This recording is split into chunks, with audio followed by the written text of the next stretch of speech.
Hi, Jeff.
Today, we have the special meeting. It continues our special meeting day before yesterday. That is last Wednesday. We left the two items not very clear. One is vote result. Last meeting, we did have motion, and also we have the number of the vote. So during the last couple of days, City Attorney, Mr. Water, and the City Manager, Mr. Toy, they worked together and they reviewed our last special meeting and also did some of the research. So right now, it's the time for both City Manager, Mr. Toy, and the City Attorney, Mr. Water, to make a contradictory comments for that is the motion we made last special meeting. Thank you so much. Oh, I'm sorry. We haven't, started we needed to do the Pledge of Allegiance first. Yeah. And this is a closed session, right? Is this closed or not? Yeah, No. Pledge of Oh, Allegiance. great, Open good, session. Good. It's open session. Okay. All right. We We don't have the flag. we don't have a flag. 'Cause Robert We is the window. want to use Bob's back flag. I pledge of the allegiance to the flag of the United States of America, and to the republic, to the republic for which it stands, one nation, One one nation, nation, under the God, indivisible, with the liberty and the liberty and justice for all. Roll call, please. Councilmember Felder, Here. Councilmember Lowe, Here. Councilmember Agramonte, Here, Vice Mayor Barnett, Here. Mayor Ding. Here. Thank you. All right. Right now, item number 3. Items for discussion. 3.1. On January 12, 2022, the City and Council adopted on 3-2-1-2-1 vote a resolution to suspend the rule of reconsideration matter only at meeting where the item was first voted upon or at the very next meeting of the council. So now right now, we should discuss this item. What is, and then, compliance, what is, how to interpret. As I mentioned at the beginning, both the city manager and the city attorney, they did a tremendous research. So right now, it's the time for both of you give us the report and explanation. Thank you so much. Want to jump in on this, Garrett? Okay, I'll begin. Go ahead, Jeff. Thank you. As the council knows, on Wednesday night, the council voted 3-1-1 to suspend the rules regarding reconsideration. At that time, I opined that that meant that that motion failed, that you look at the total number of council members present, compare that to the numbers of council members who affirmatively voted in favor of that motion, and it did not equal 2/3. Subsequent to that meeting, it was brought to my attention that the complete set of rules adopted or promoted by Judge Rosenberg included a discussion about how you count abstentions. That became the central question of that vote.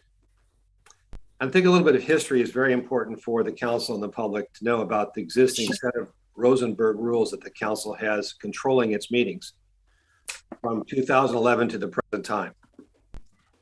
In 2011, the council, by a resolution, adopted a set of rules. They called them the Rosenberg rules, but they were not the complete Rosenberg rules.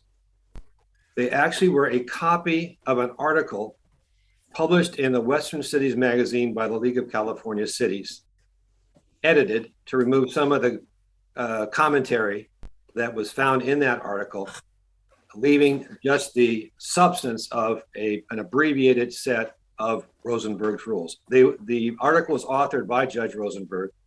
It was put in the magazine because the League has been a fairly strong advocate in recommending that cities adopt the Rosenberg rules instead of Robert's Rules of Order, believing they're simpler and more easily understood.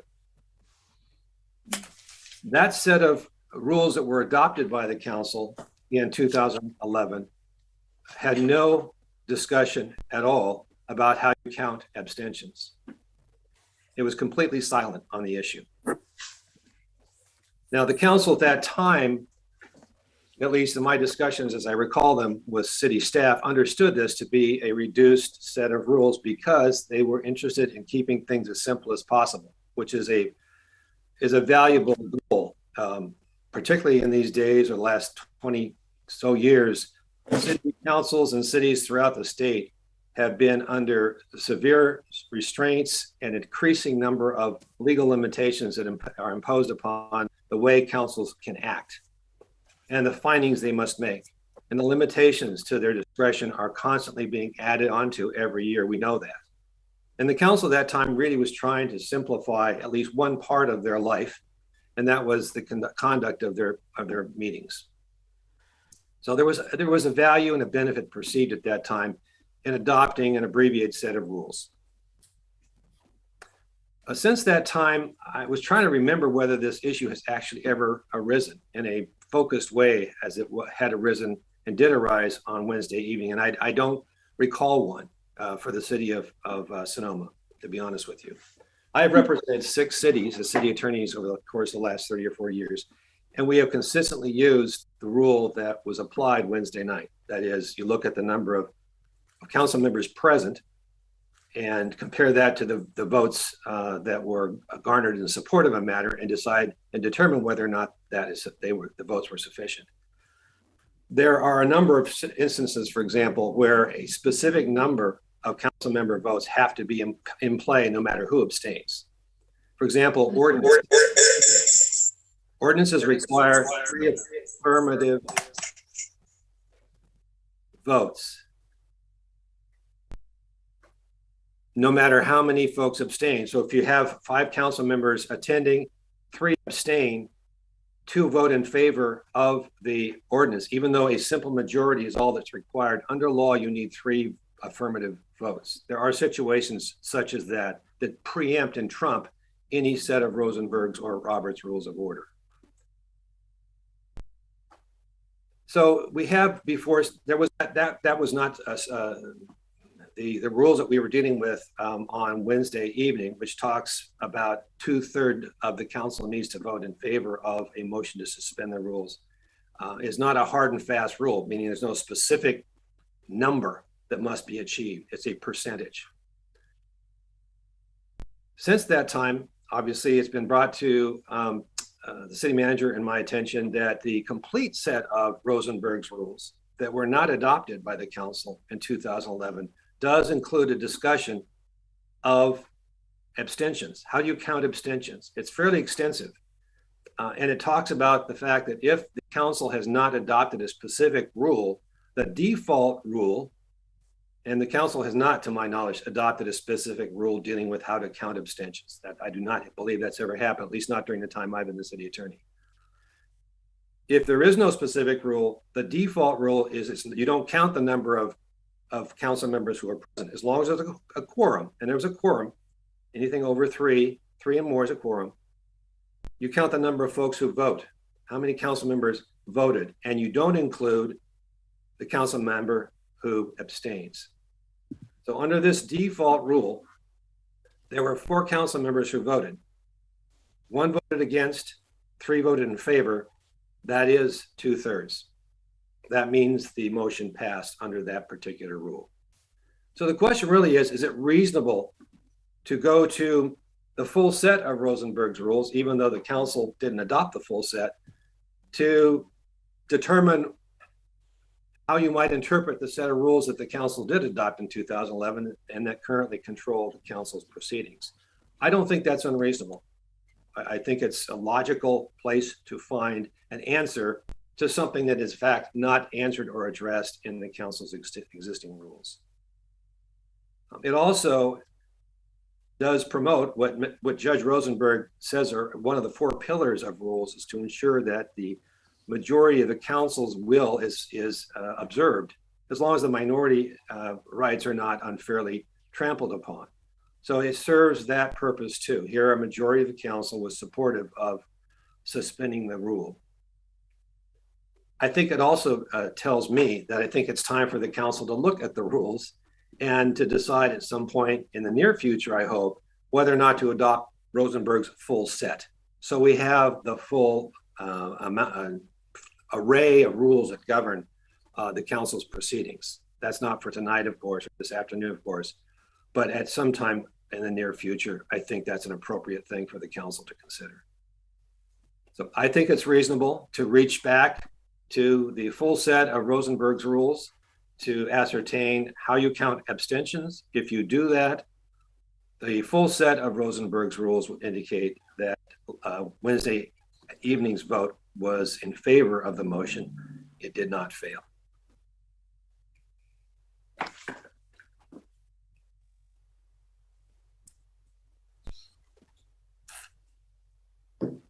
I'm here to answer any questions if the council has any.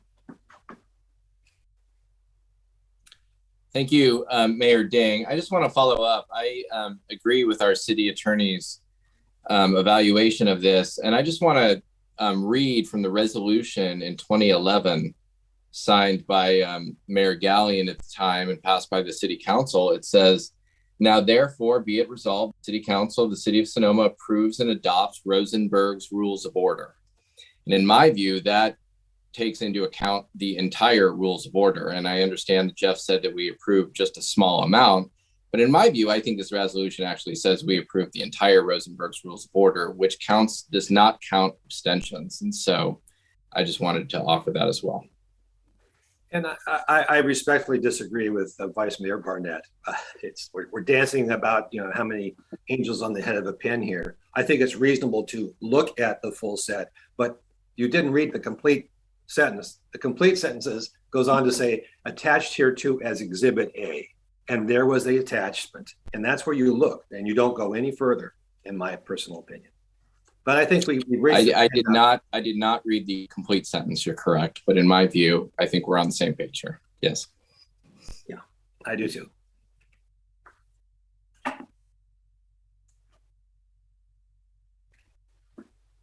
Mr. Mayor, if there aren't any more questions from council members, would you like me to make the staff report?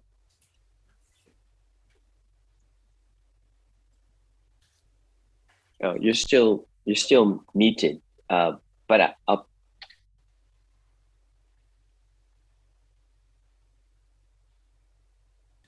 Yeah. So now right now, I suggest we focus on how to understand a Rosenberg rule first. And then we ask you to make the staff report. So if any more comments on Mr. Waters' explanation? Yes, to summarize, it's my view that it's reasonable to utilize the full set of Rosenberg's rules to determine how you count abstentions. And because Councilmember Lowe abstained Wednesday night, her vote did not count one way or the other. In terms of counting votes, she was might as well have been absent on Wednesday evening. As such, 3 votes out of 4 is 2/3, and the motion to suspend the rules passed. So the council is now free to move on to whether or not you want to reconsider your striping decision. And that means that the next item for the council to consider is a motion to reconsider, which can only be made by one of the council members who's voted in favor of the August decision concerning restriping at Broadway. Mr. Toy and I are recommending that you hold 2 public comments periods this evening. The first one would be after Mr. Toy explains the motion to reconsider to you further. But you then invite questions about the motion to reconsider from council. Once council's questions have been answered, you invite the public to comment. You close public comment, and then you decide whether or not a motion to reconsider Thank you, Mr. Watt. is going to be. Yeah. So now, right now, Thank you. I would ask Mr. Toy, how about your staff report? Okay, actually, I think the city attorney summed it up pretty well, but given that the motion to suspend passed, now you can make a motion to reconsider. And obviously, as the city attorney stated, the motion to reconsider can only be made by those members who voted in the majority. In this case, the reconsideration matter is the Broadway restriping project. At your August 2nd meeting, council members Agramonte, Felder, and Mayor Ding voted for the Broadway striping pattern, which we refer to as option B, a protected bike lane. So the city attorney indicated we would, if it appears that one of those 3 members in the majority is planning to make a motion to reconsider the Broadway restriping, then it'd be good to take public comment before you actually vote in that motion. And then as staff, we'd recommend if that motion passes, then we would go ahead and make a presentation on the Broadway restriping. And in essence, it would be like you're considering the matter for the first time. So that's the staff recommendation. If one of the members of the majority plan to make that motion, then you should go ahead and you can ask questions, but then go ahead and consider public comment. All right. Mr. Felder, would you like, yeah. I was going to say, so therefore, would it be appropriate for me to go ahead and make that motion now before we open it up to the public, and then we can, so that it is obvious that we are attempting to reconsider? I think that if Councilmember Felder, if you simply indicated that as one of the majority, you are intending to make such a motion, I think that's all that we need to do at this time, and then we allow the public to weigh in on whether that's appropriate. All right, that is the case. I am a part of the majority, and I do intend to make the motion. If any in a second, that is just between. That is not a motion. Monty and me. Yeah, I'm able. I can second. I second. Mr. Mayor, that is not a motion. It's only my intent to make. Yeah, propose. Yeah. Yeah, so he's just proposing. So now, unless there's questions, we'd recommend you take public comment on the item to reconsider. And then after you close public comment, then someone can make a motion in second. Well, someone in the majority can make the motion, and then someone can second. All right. So, Mr. Toya, Is this a good time for me to open to the public? Or we need to discuss first within the council? If the council has any questions, now would be time, but it seems the council doesn't have any questions. So yes, I would recommend you open public comment on the item. Looks like, So my question is, the questions we may ask, is it about the process? We can't ask about the configuration or any of those things. We're just on the process right now. That's correct. You're just talking about the motion to reconsider. All right, thank you. any more comments? Vice Mayor Barnett, do you want to share something or questions? No. How about Councilmember Lowe? Do you have anything to share? Or Not at this time, Mayor Ding. Thank you. Okay. All right.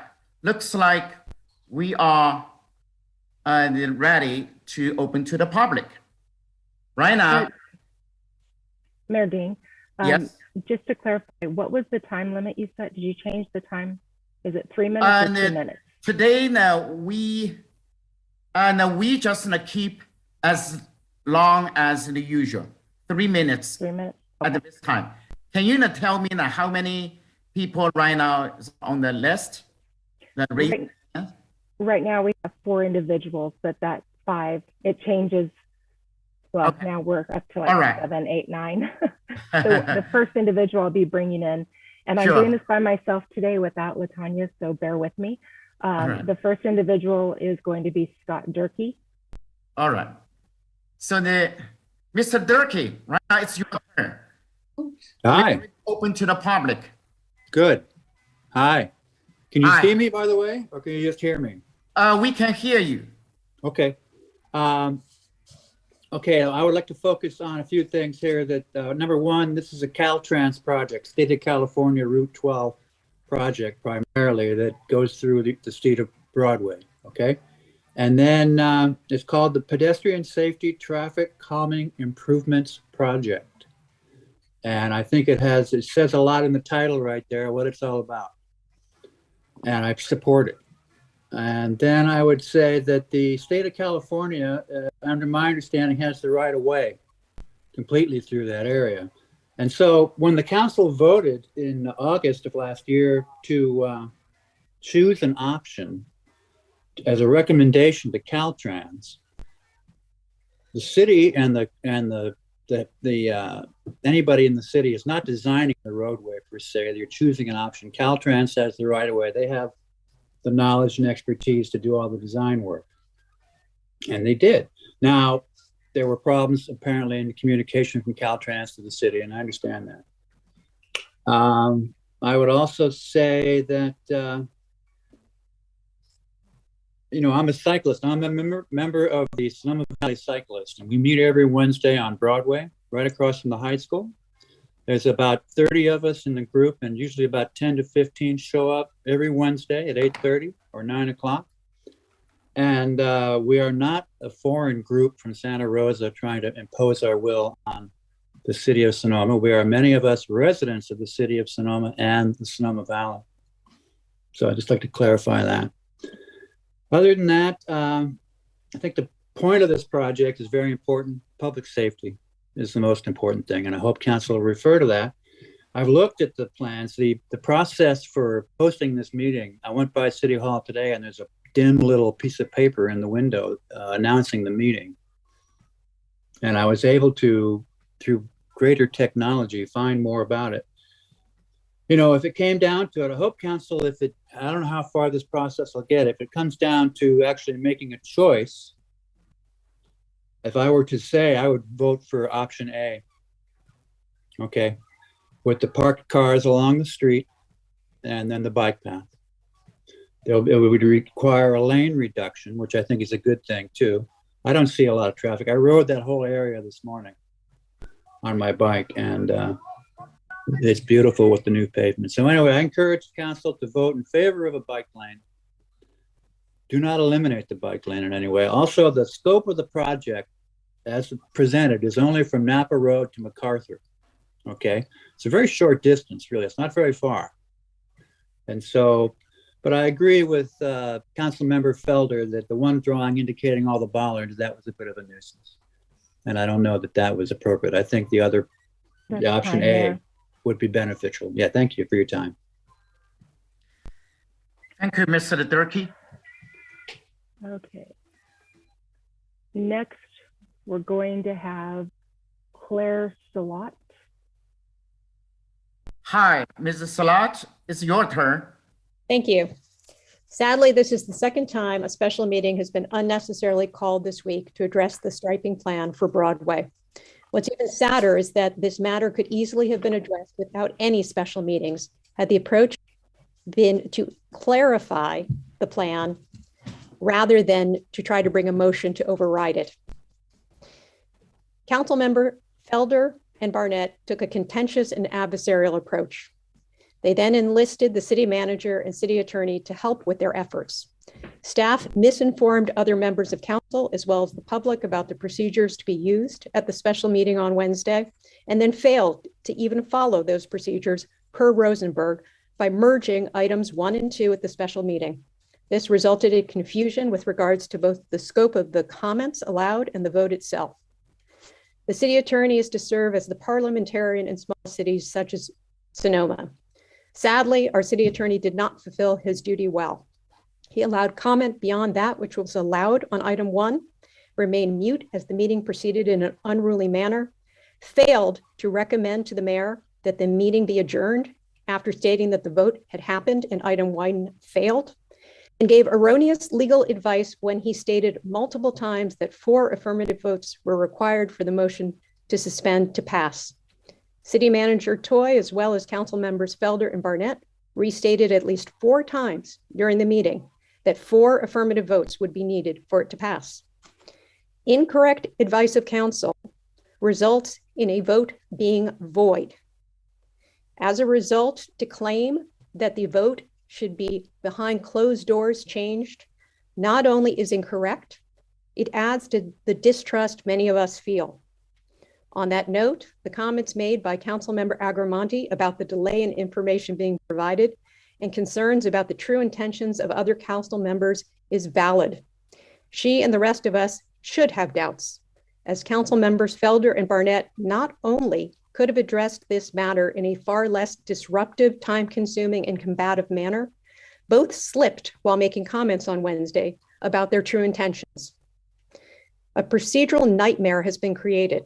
However, as I noted in my email to council yesterday, all this could be quickly remedied by the following actions.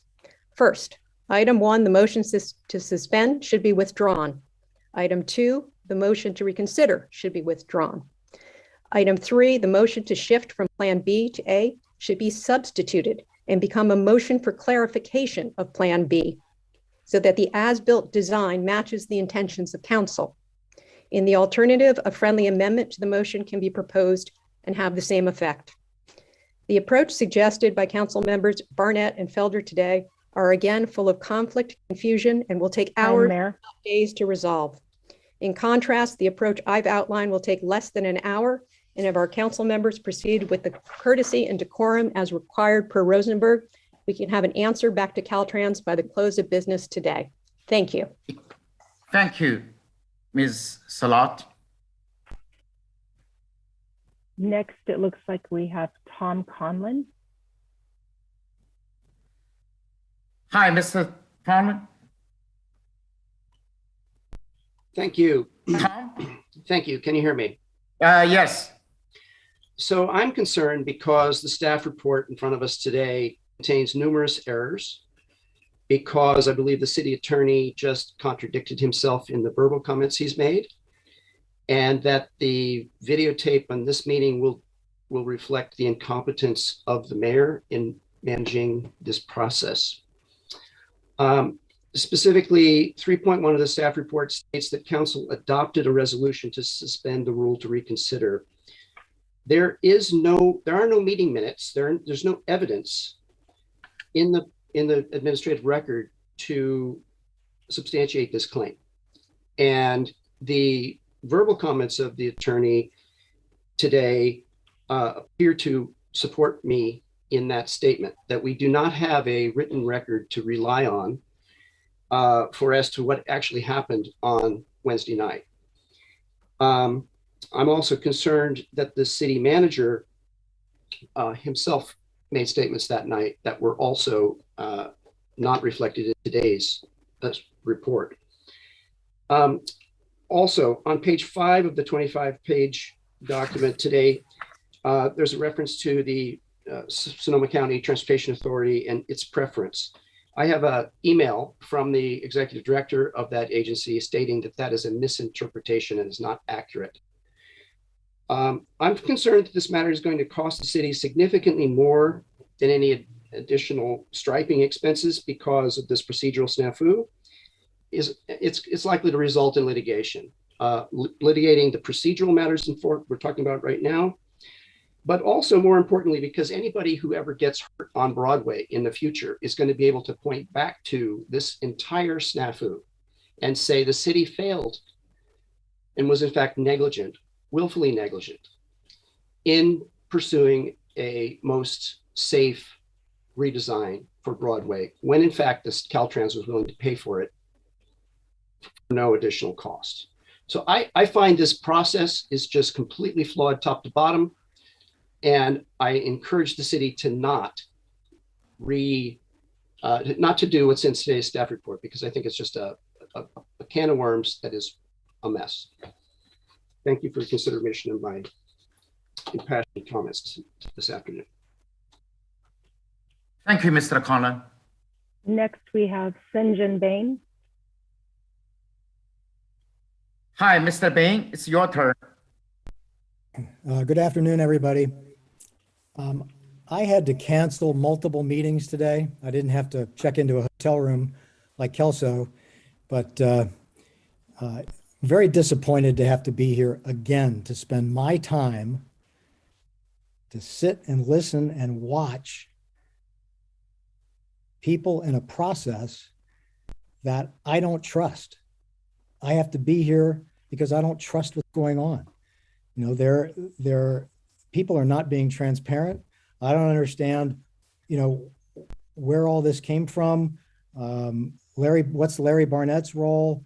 The inconsistencies of the communication, the guidance that Mr. Walter provided was faulty, incorrect. The original vote was tainted. What people had in their mind, their understanding before they voted was wrong. It is an invalid vote. We should not be doing this. It is not the right way to solve this perceived situation. I'm not even going to use the word problem because it's not a problem. You know, this is a perception. We should not be reopening this. And the last comment I'm going to make is I've attended a lot of board meetings, participating, watching, listening. And the board meeting that I witnessed, the council meeting that I witnessed the other evening, well, frankly, I was disgusted. The lack of decorum, the conduct really was unconscionable. And I would encourage everybody on this council to think about how they're interacting with each other and how they're conducting these meetings. And hopefully that'll be the last time I'll ever have to watch that. Everybody needs to be treated with respect and treat people with respect, period. So I'd encourage us to think a little bit more about how we're conducting ourselves. Do not reopen this matter, please. B is the solution. Move forward. Thank you for listening. Thank you so much, Mr. Bain. Next, we have Jenny Bard. Hi, yes, my name is Jenny Bard. I am president of the Sonoma County Bicycle Coalition. You have received letters from Executive Director Eris Weaver and also Attorney Oren Noah on this matter, and I hope you will consider. As you know, we are pretty disappointed in the manner these meetings have come about and the confusion they have created by undermining good public process. We do not support reopening this process. As you've heard from the bicycling community, we are in strong support of protected bicycle lanes on Broadway and support option B. And we urge you to stay the course and move ahead and do not revisit your vote. Our climate and the safety of bicyclists and pedestrians requires city leadership to be bold and prioritize designs that will encourage cycling and active transportation choices to help meet our health, safety, and climate goals. The parking protected bike lanes called for in the plan will be a first in Sonoma County and an important model for other jurisdictions as they update their bicycle and pedestrian plans. So thank you very much for your time, and please continue with your support of option B. Thank you, Ms. Barr. Next, we have Matt Metzler. Hi, Mr. Messler, it's your turn. Now, can you hear me?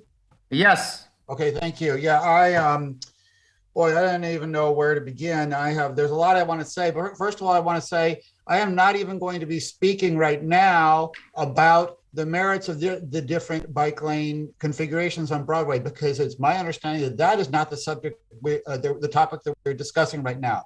Right now, we're only discussing the process. And I'm just amazed. I was just so disappointed what happened on Wednesday. I think that now we know that the council was misinformed about the process on Wednesday. I think this meeting is, the agenda as it's not presented is totally unnecessary. I think you guys should just have a revote on the decision you made on Wednesday, now knowing the correct information. Now that you have the correct information and know that an abstention doesn't count towards the majority, towards the number of votes required, you should just take that vote again. I don't think it's right to consider that vote passed when you guys were given the wrong information. I was really just shocked and disappointed about what transpired on Wednesday. It certainly was a special meeting.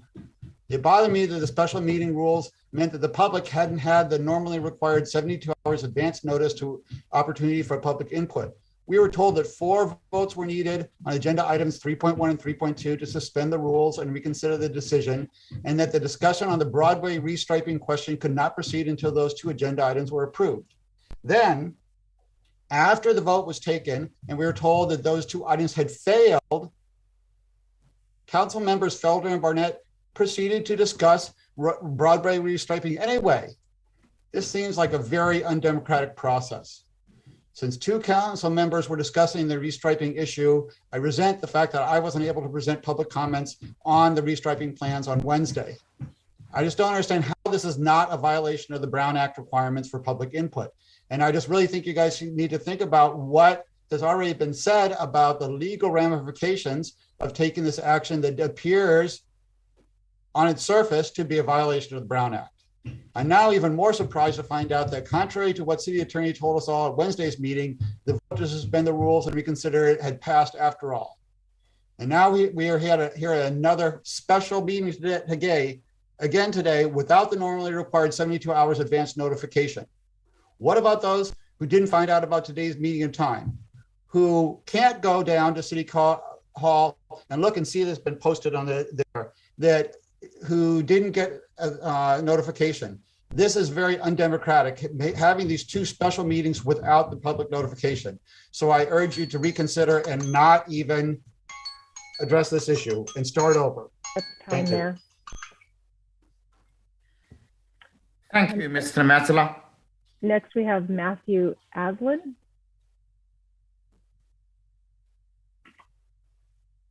Hi. This is my first city council meeting. I'm finding this, I'm going to talk about the restriping. I don't want to talk about the process. I don't want to talk about the vote at all. Lifelong resident of Sonoma, avid cyclist, an advanced cyclist, a young child at Prestwood. I'm actually late to pick him up right now. I've been waiting to be taught to put my 2 cents here. So I visit Broadway quite a bit. I use the very, very long crosswalks, which are dangerous. I'm all about the bulbous, building that in. I walk my dog. I cycle with my child, which is different than cycling as an advanced cyclist, which I am. Advanced cycling can happen in the actual lane of traffic. People feel confident when they're advanced cyclists to actually be in the traffic. The protected bike lane in option B is the best way to go for everyone on Broadway. And I'm going to tell you, it's not the advanced cyclist. Mr. Durkee, I'm on your side, but we need this other protected bike lane for the kids, for people who are not confident to ride next to traffic, okay? The other one is the tourism. If you ever spend a lot of time on Broadway, you'll notice that the tourists ride up and down the sidewalks, okay? They're not into being in the lane with the traffic. They need a protected lane where they can window shop. They're coming down from the lodge, kids coming up from the high school. This is a meandering bike path. If you're a true cyclist, you don't use these bike paths. You stay in the traffic, okay? Now, not only is it the best and the safest plan to have these protected bike lanes, but the businesses that have this other buffer, we can build out into the sidewalks and set up more seating, more areas in those protected areas, and having the parked cars away from the curb will give more of a buffer for people to hang out on these sidewalks. We have brilliant promenades on Broadway that are not safe with these lodge cyclists that go up and down the sidewalks. Now, you need to look at the grand plan here. This is an adventurous plan, and I applaud you guys for taking this on. Now, I'm very vocal in this. This is something I've watched for years. I took the survey a year ago. This is about businesses on Broadway, okay? It's not just about the safety and the cyclists of that protected lane. You got to understand there's going to be this huge area in front that is going to be this welcoming area up and down Broadway, because we know we want to see more businesses on Broadway. It's a dead end zone, as you know. People want to get down to the square. This whole promenade up and down, we need to embrace it, bring the parklets out, you know, like set up seating on the sidewalks, get people in this protected lane. It's a beautiful, beautiful plan. Let's not try to push it into the traffic, okay? Thank you for your time. I'm a lifelong resident. I love cycling. This is my first council meeting. Sorry if I seem to be so adamant about it. Thank you, Mr. Aslan. Next, we have, it's listed as Simon Blattner, but I'm guessing it might be Kimberly. Yes, this is Kimberly, and actually, I am passing this to Judy Young because she had problems with her computer before. So this is, the sign up there says Simon Blattner, but it is now Judy Young. Hi, thank you. I sent a letter this morning to all 5 city council members and Garrett Toy because my comments are probably too long for 3 minutes. But after listening to all the other comments who are well organized and pretty well scripted, I think there's a theme here that is passed along through certain community. And I understand that the bikers are passionate about this. My husband and I are not anti-bikers by any means. We have children and grandchildren that love biking, and I'd love to be able to have them be out safely in Sonoma. I'm concerned about the safety of the drivers and the life that the residents have to endure with 1-lane traffic in both directions. There is no way that this will be safe. Absolutely no way. And there are 5 questions we have of Caltrans, but and I'd like them answered by the city council at some point, because I think we haven't heard these answers to big things. I'll just highlight a few. First of all, there should be a light. Traffic is dangerous. I almost got hit in the crosswalk at Andrew. A lady was exiting Andrew, going north on Broadway. I was in the middle of the crosswalk. I'm alert. I'm agile. I watched her car. I thought she had me. She didn't. She looked right up. She looked south because she wanted to, see what the traffic situation was there. She literally almost hit me. And when I said, well, kind of standing in the street askance, she rolled down her window, mortified, apologetic. I'm so sorry. She said, I was just watching the traffic from the south. It's a dangerous, dangerous, important street, a dangerous intersection. Something must be done. That will slow traffic. There is no way, in my husband's and my view, or the view of any resident that we have around here, that feels this road will ever be safe again if you limit this to 1 lane. I would rather have biking on the paths if you need it and take the parking away, but you can't have parking and biking and safety.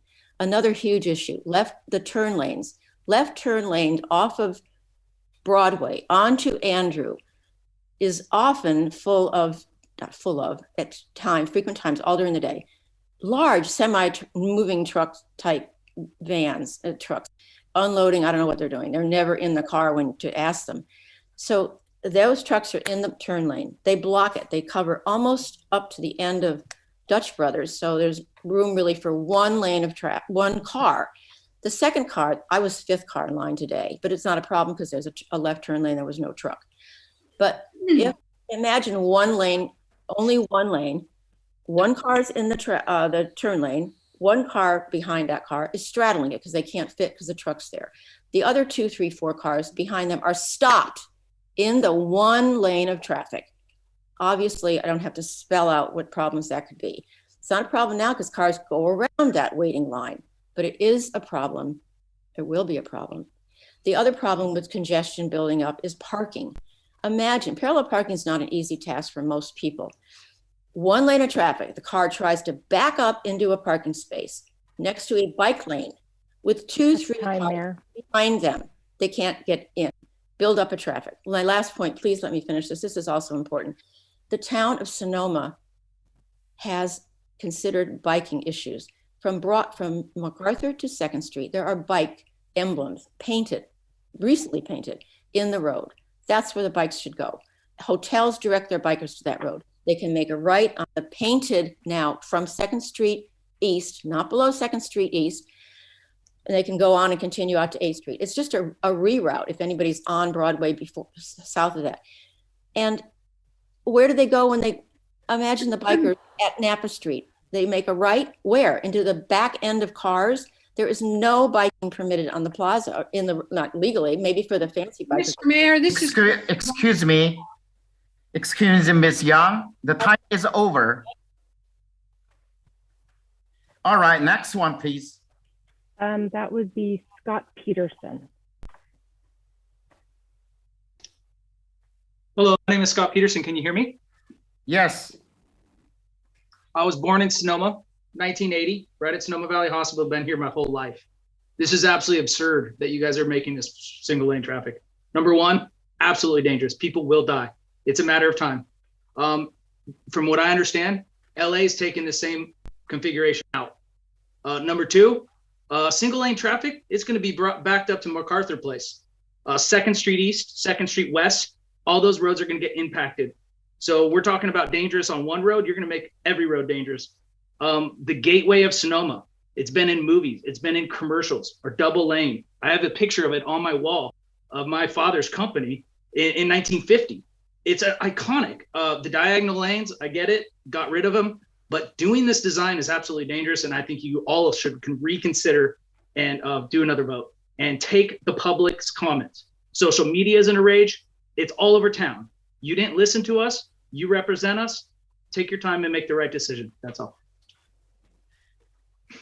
Thank you, Mr. Peterson. Next, we have Douglas Wood. Mr. Wood, it's your turn. Hi there. Can you hear me? Yes.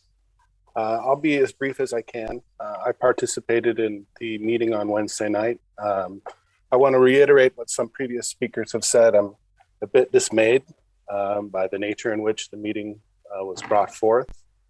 I feel that as council members, you had ample opportunity to review the plans put before you, which you voted on in August. And while now you may feel under the gun or under the heat by some vocal members of the community, I would ask you to stand by your original vote. That's the first thing I'd like to say. The second thing I'd like to say is that I'm also a resident of Sonoma Valley. I grew up here, and I witnessed this firsthand when I lived on Andrick Street a little over 10 years ago, when they took 5th Street West from 4 lanes down to 2 lanes and made it a much safer environment, contrary to the 2 previous speakers' baseless, evidenceless suggestions that it will make it less safe on Broadway. By calming traffic, you will make it safer not only for cars, but pedestrians and bicyclists. And I encourage you to stick by your original vote with Plan B. Thank you very much. Thank you, Mr. Wood. Next is, it looks like this may be our last speaker, Lorelei Farmer. Okay, yes. Can you hear me? Yes, Ms. Okay, thank you. Farmer. Okay, so I'm all for bicycle, pedestrian, and car safety and prefer Plan A. But let's keep in mind, in 2018, there were 6,238 pedestrians and 857 bicyclists killed in crashes with motor vehicles in the US. The city council members that all voted for Plan B, as far as I'm concerned, put more emphasis on bicycle safety than pedestrians using the crosswalks on Broadway. And correct me if I'm wrong, but I believe that was the original intent of the special meeting in August. There are a lot more pedestrian than bicycle riders on Broadway. They did not elect to put an overhead pedestrian signal light on Broadway, but elected to put one on Napa Street between 7th Street West and the curve at El Pueblo. I can't believe there are more pedestrians crossing there than by the post office, or even more so at Hopmuck. Even the gentleman who spoke at the meeting on Wednesday about a bicycle lane on Broadway made reference to the difficulty of crossing at that intersection on bikes. Another issue I'd like to address with Plan B is cars that have to turn left or right or cross Broadway at the side streets. Since I live on the east side, I approach Broadway from France almost daily. If there is a car parked to the left in the parking place closest to France, it is difficult to see oncoming traffic on Broadway without having to pull out onto the roadway. I just looked at the map and walked down because I could not believe there's actually almost a fully slotted parking spot closer to France in this new configuration. How is it now that 20 feet out onto Broadway, my vision is even better seeing oncoming traffic? I don't think so. So how is Plan B better for all drivers? Apparently, no one was aware of these delineators or pollards, as they are referred to in the IT. I never saw any of them on the configurations provided prior today. Are we going with those dirty plastic white ones like on First Street West, or others I saw on the internet that are bright orange and not that inexpensive? If they have been selected, why is there not a picture of them on the agenda items? And why is it going to cost more to switch from Plan B to A? If we do so, we are eliminating the delineators that should reduce the cost, plus the cost of installation. But I'd like to have somebody explain why it's going to cost more. In conclusion, bicycle riders spend 99.9% of their time riding on the road with the flow of traffic alongside him. I realize the gentleman talked about his son, so I can't imagine there's going to be a whole bunch of people taking their little kids down to Broadway to be in that protected place. So I just don't quite understand the fuss over 3 blocks of Broadway when we can maintain the same configuration like on 5th Street East and the rest of Sonoma as in Plan A. And we are also losing additional parking spaces. So at the August meeting, everyone except for Council Barnett was in favor of a bike lane on Broadway. The decision was, do we go with A or B? And even, okay. So I just want to say, in conclusion, although not in favor of either A or B, Plan A makes much more sense as more aesthetically pleasing while still maintaining a safe bike corridor, just like we have on 5th Street and all the rest of the town. Thank you. Thank you, Ms. Farmer. We do have one additional hand, Thomas. Good afternoon. My name is Thomas Ells, and I'm a registered civil engineer and have been for over 35 years, registered, over 40 years experience. And one lane of traffic, as I understand you're going to be having on Broadway, with one lane of traffic actually is much more safe. People drive in accordance with what the environment is around them. If they have a lot of space, there doesn't seem to be many things happening, and they drive very fast. And if the environment is congested with things such as parked cars and potential for people to cross, they automatically drive slower. Many years ago, some years ago, I was in the parking lot there where the Blockbuster video was, and I watched a car hit in the parking lot. Someone was exiting the parking, and he just touched the car in front of him, pushed it out into the street a little bit, and he got really excited, and he tried to flee the accident. And he turned to the right and went down towards, I think it's Napa Street, and he spun his tires. He went up onto the sidewalk several times. He missed the poles along the road. which were up on the sidewalk. He barely missed those, and he crashed into a car in front of him and pushed the car all the way across the street with himself, and crashed into a pole on the other side of the street. So people do things very strangely, oddly. You don't expect it. It's better to have people drive a little slower, which they do when they get used to it.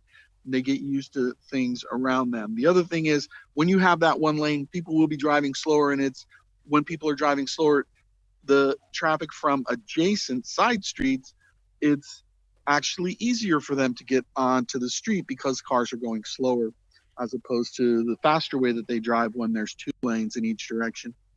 And so that's what I just wanted to say. And it does seem a bit untoward that you make a decision to support bike lanes, and then all of a sudden there's this reconsideration, and it will cost more because all plans, according to Sonoma County Transportation Authority, the Caltrans already made the plans.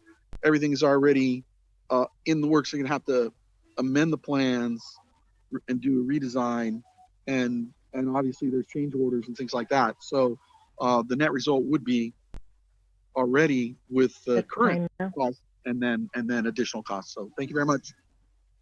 Thank you, Mr. Larson. We can give it just a few more minutes. No one else seems, or a few more seconds, no one else seems to be raising their hand at this time. Mayor Dean, that I All right. see. Thank you so much for every participants for our dinner meeting. And also thank you everyone. These days, these in a couple of the weeks, sending an email to each in the city councils, to me in a personal, and phone calls. We couldn't reply in a timely manner. We were saying sorry, but we are truly listening and consider all your concerns. We do our best to make the better decision. Thank you again. So now right now, we come back to the city council. We will discuss again, and in the more comments, and then Mr. Commissioner Felder already have the proposed, and we can discuss again, and probably we will have the motion, and then we can vote. Right now, yeah, we can discuss. Am I right, Mr. Toya? This procedure is proper? Yes, Mr. Mayor, you closed public comment. So now for the council, you could discuss it.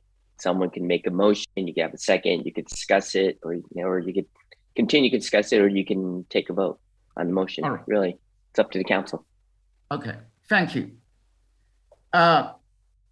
Councilmember Agravante, please. Unmute. Sorry. So I just want to ask if the city attorney could explain the voting process with us again, with respect to abstentions and how you count this and everything. Oh, and go ahead. Sorry, I wander. The motion to reconsider must be made by one of the council members who voted in support of the plan that was approved in August. Right. It can be seconded by any council member, and all council members can vote. Abstentions don't count, as we now have learned, as I have now learned. And hopefully soon we'll have actually a formal written policy to that effect. Votes that are in opposition and count in opposition. So we'll see how it plays out. But the originator of the motion must be one of the folks who voted in favor of the original plan in August of 2021. So for this process to pass to reconsideration, you need 3 votes? You need a majority of the votes that you count. So if 2 of you were to abstain, there'd only be 3 votes that you count, And if 2 of those 3 votes voted in favor of reconsideration, the motion would pass. For an example, as a hypothetical. If you all vote either yay or nay, then we use 5 as the denominator. And as long as 3 of you vote in favor of the motion, then it passes also. Commissioner Fowler, I think you want to say something. I originally wanted a clarification that it requires only a simple majority, which I think it's already been answered. If it pleases the mayor, I would just as soon go ahead and make a motion and see if there's a second, and then we can have discussion after the motion is on the floor, as opposed to discussing it first and then waiting to see if a motion is going to be made. Oh, It's your pleasure, Mr. Mayor. All right. So I agree. Right now, we have the motion by Commissioner Fowler. If anyone be second, according to Mr. Walker, anybody here, we have and the rest of the 4 council members could, as in a second.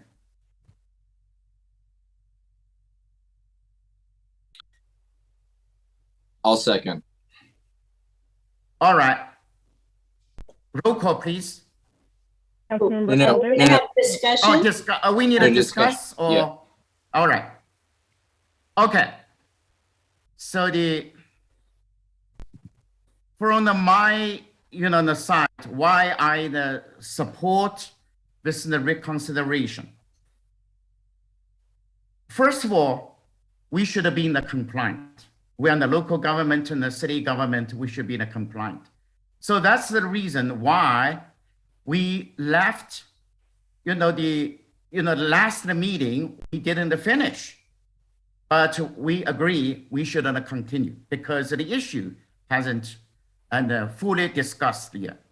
And also we have the legal issue and some controversy for the absent in the vote. So now right now, based on analysis by our legal counsel, Mr. Walker, he already gave us very clear answer. I pretty much for sure this is so-called very solid legal ground for us to open this meeting, and then we can start to reconsider other options we have. These kind of legal process, I totally agree, and also 100% we should be compliant with. What is more important is when we make any decision, we want to look at it. It's the goodwill for our community as a whole, and in the short term and in the long term. So that I strongly believe, and August 2nd, we made the decision, and also I was one of the majority to vote supporting the option B. To be honest, at that time, I made that decision without sufficient information. So now right now, we do have more information, so it's worth. We reopen the case, look at it again. Thank you. Yeah, Vice Mayor Barnett, please. Thank you, Mayor Ding. I seconded this motion because I think it's very important that we do our best to get Broadway right.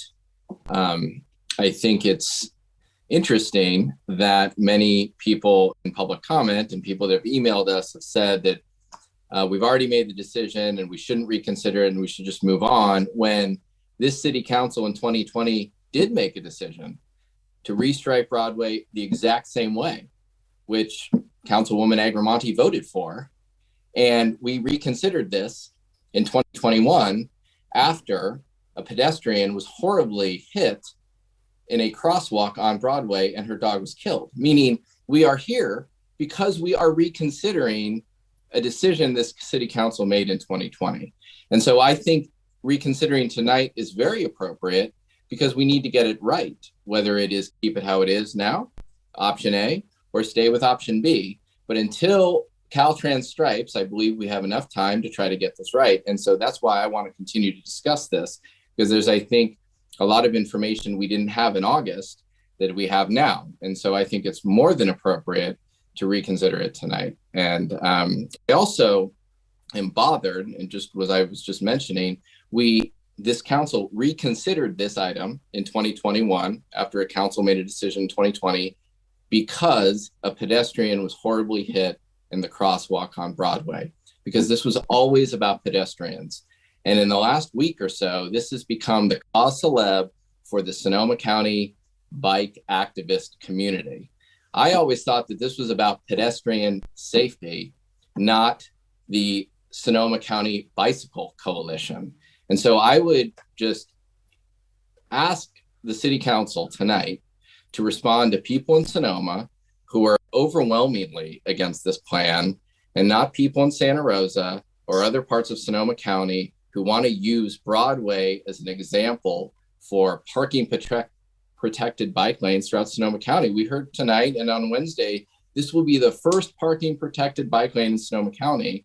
And that, I don't care. I just want to get Broadway right. And I don't think we should be exploited by people outside Sonoma using Broadway for their own political purposes. And so I would just ask the city council to vote to reconsider this and try to get Broadway right for our citizens and not people outside our city. Thank you. I yield to Mr. Barnett. Commissioner Agramonte.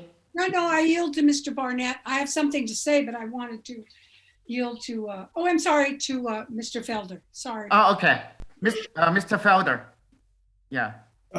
Thank you, Mr. Mayor.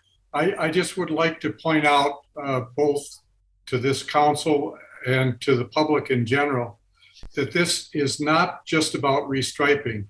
This is a public safety improvement project which will include additional enhancements at the crosswalks to provide warning for motorists that there's somebody in a crosswalk attempting to cross the street.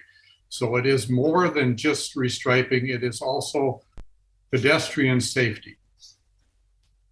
That being said, I think that I will come back in later if people have more concerns, but let me just restate that the only reason that I had asked for reconsideration on this item is that we were not given any sufficient detail on option B back in August.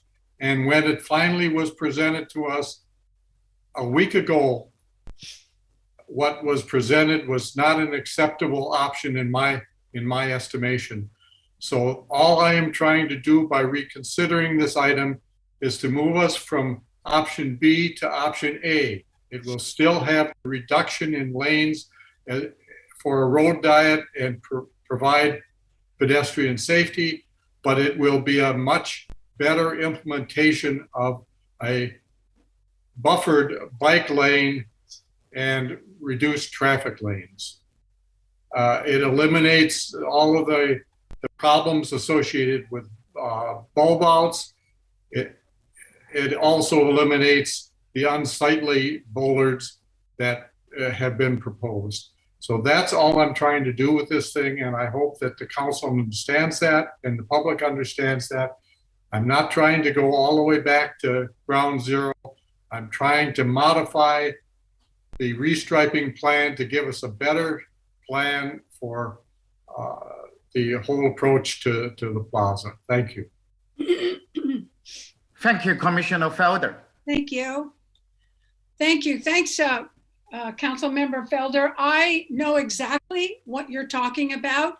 You know, just to go back to another comment, one of the things about Sonoma, even though it takes a long time to get it, you know what? We were first in banning candy cigarettes and vaping, which is huge.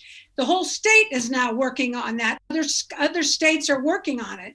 The other thing we did, I think it is candy cigarettes and also climate. We had 22 actions for climate change. which was passed many, many years ago. I think that's really amazing. So why can't we take a forward look with respect to bicycle protection and pedestrian? I answered over 60 emails, people who didn't agree, people who did agree. And one thing I did say, Councilmember Felder, is we did not have the information. So it makes us, as I said the other day, we look like we don't know what we're doing, but we didn't have information, which I think is a shame. So this is what we're here to do. It's a very difficult issue. I was even threatened. The police came over to talk to me about it, which I'm kind of excited about it. I haven't had a threat in a long time. So, they said we should get security on our doors now, on our house. This is important, but in your defense, Mr. Felder, you have no secret reason for doing this. You were plain and simple. And what I want people to know is the difference between delineators and bollards or whatever they are. And I don't think anybody even showed that to me. I've been looking online. I work at SCTA to understand the difference. And this place needs to be safe for pedestrians, bicyclists, and drivers. That's what it needs to be safe for. Not just people who have lived there all their lives, which people who have lived here all their lives have called me and said, please, I can't even ride down the street with my child or grandchildren because they aren't protected. I would never even, I've lived here since 2004. I've crossed Broadway 4 times. It's a dangerous street. I live near it and I wouldn't cross it. So this is very serious, and why not be the first? Why not be the first? So thank you so much. Thank you, Councilmember Agrimonte. Councilmember Lowe, please.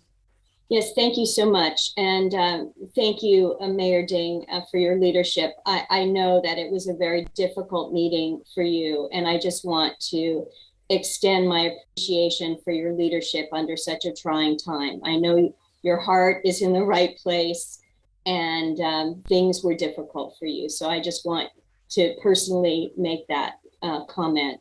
One thing that I've learned through my years with meetings is that 2 things you try to avoid are special meetings and reconsideration. And unfortunately, we're in the midst of both of them. What I think should have happened, and I'm not speaking, I'll talk about the bike lanes when, with the assumption that this motion passes at that point. I just want to talk about the process a little bit.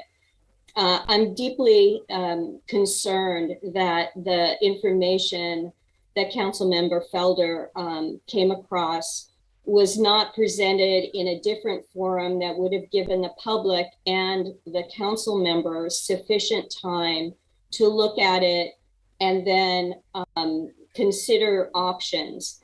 I don't think jumping to reconsideration is something we needed to do. I think what could have happened is that we could have been presented a regular meeting with 72 hours notice, an additional meeting, not so much a special meeting, at which time we could have looked at the updates from the architects, from Caltrans, from the engineers, just to update us, which I think is important anyway. And I hope that projects going forward, we get updates as things happen. So in real time, the public, the council can look at them and go, oh, wow, that doesn't look like what I thought we voted on. And then we can make decisions. It doesn't need reconsideration. It's part of the planning and building process. When I was on the school board for 8 years, we did school bonds. And on the agenda, on the consent calendar was, 20 change orders at least every single meeting. And we could have pulled them off. We could have found out what they were. But things happen, we ran out of silver doorknobs, you're getting, gold doorknob, whatever it is. Change orders happen, things happen. And I think that would have been, and I hope going forward will be, the process on big projects that we have. that we shouldn't immediately go, oh my God, we got to change the whole thing. Possibly that there could have been some slight changes. It sounds like the bollards, I don't really quite understand what they look like. I haven't seen these plans, and thank you, thank you, council member. Perhaps there would have been a way to give feedback and say, we don't like the bollards, or we don't like the color, or we don't like the height, or maybe they would say, but they're absolutely mandatory, you have to have them, in which case the logical thing would follow. The reason I didn't mean to start what happened the other night, I simply was trying to make the point that I was not on the council when this happened in August, and a typical vote of reconsideration happens with the existing council members. And I just felt like it was yours to own. It was your motion, and I didn't want to weigh one way or the other to change the direction that the original makers of the motion and voters had. I just felt like that was fair. I apologize for all of the following things that happened as a result, but I just felt like reconsideration happens with the same people. That being said, I absolutely, should this motion pass, I will have opinions regarding the next steps, and I will hope that we are fully engaged and getting every single update, not just for us, but for the public, and that we handle our meetings in regular meetings where people are noticed and can get the information and show up, etc. That means a lot. And anyway, thank you for your time. And thank you again, Mayor Ding, for your leadership. Thank you so much, Commissioner, the Councilmember Lowe. Thank you.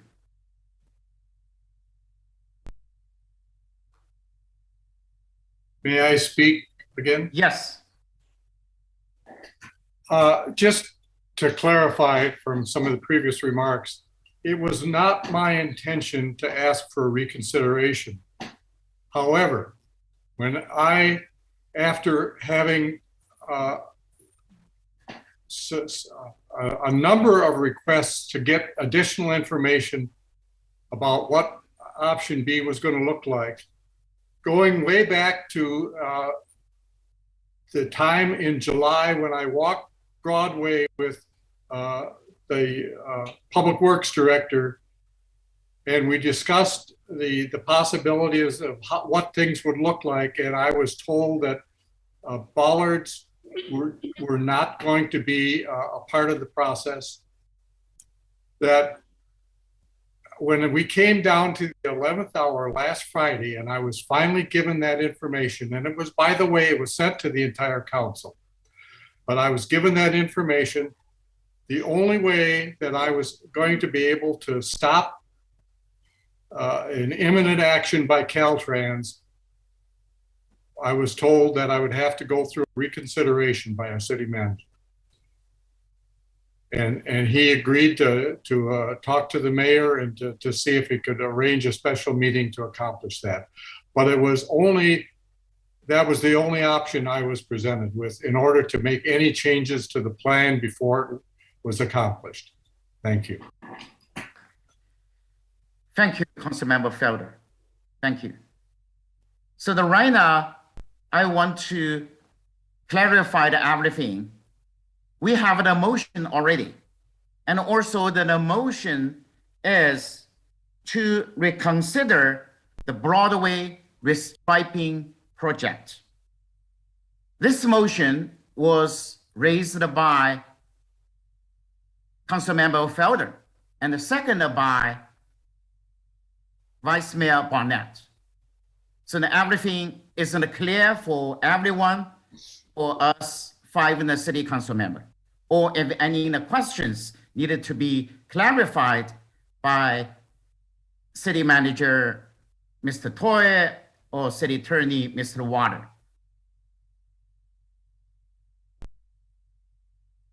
Looks like none.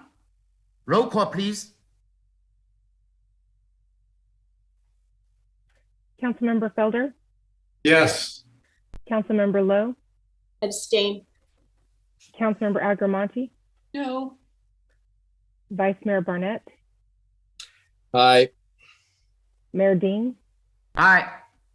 Motion carries 3-1-1. Thank you. All right.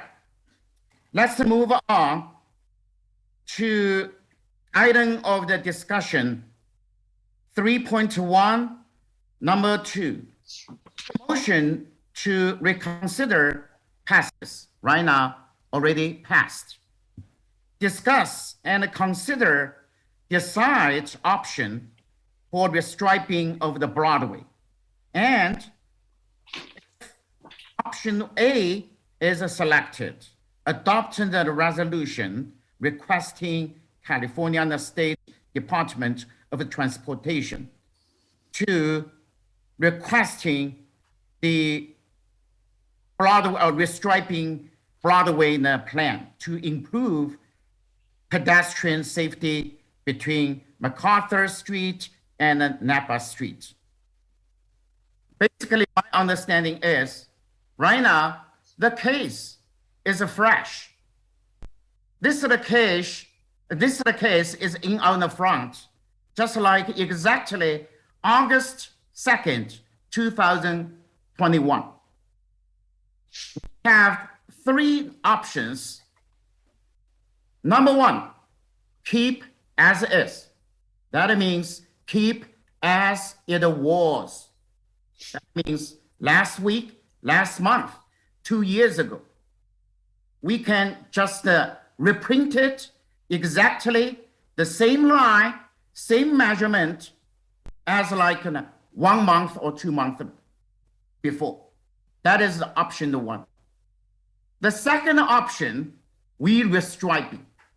Under the restriping, we have the 2 options, option A and option B. Right now, it's open for us to discuss. City Manager, Mr. Toy, am I right? Yes, Mr. Mayor, I think maybe before you go further, is there any benefit to a 5-minute break? Oh, that would be great. Thank you. That'd be great. Yeah, thank you. You mind? Thank you. Great.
over here.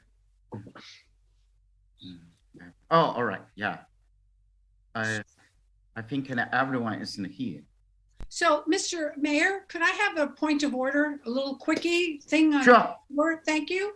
A couple of things that I wanted to know, because I think this is going to be great to move forward with respect to what's the difference between a bollard and a delineator, because they seem to be mixed in together. And a couple other things, are we going to have the city engineer online with us? Okay, so I just wanted to bring that up because I think there's a confusion about the two. And then if you don't mind, I'll go back to what Councilmember Kelso said. The reason I changed my vote back in, I don't even remember what year it was. I remember that Logan Harvey was mayor and did a wonderful job. I've never met a mayor as energetic and as outgoing as him. He did a great job. And I have nothing to even say about that. But what happened was, it wasn't, and it was very sad, the woman was hit, the dog died, to my knowledge. Why I changed my vote was because Logan was shocked by the vitriol put towards the council with respect to this whole redoing of Broadway. And he said,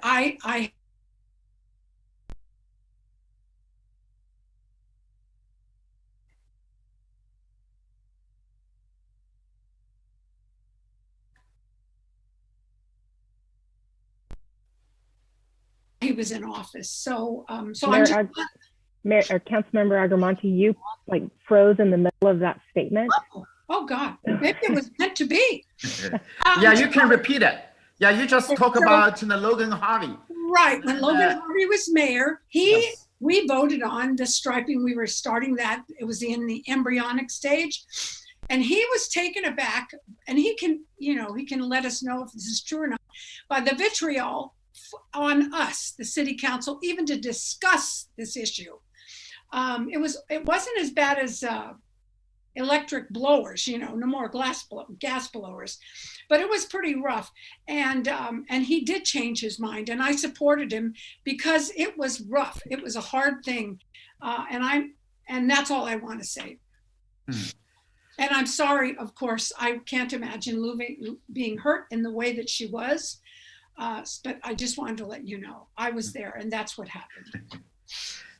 Thank you so much, Councilmember Agramonte. Yeah, share the history. Yeah, sometimes history is very important and refreshing. A lot of the information, good for us. That's great. Thank you. So I'm sorry, Mr. Mayor. I just want to bring it up again. The difference between delineators and bollards. Oh, yes. So we need to get a picture or something.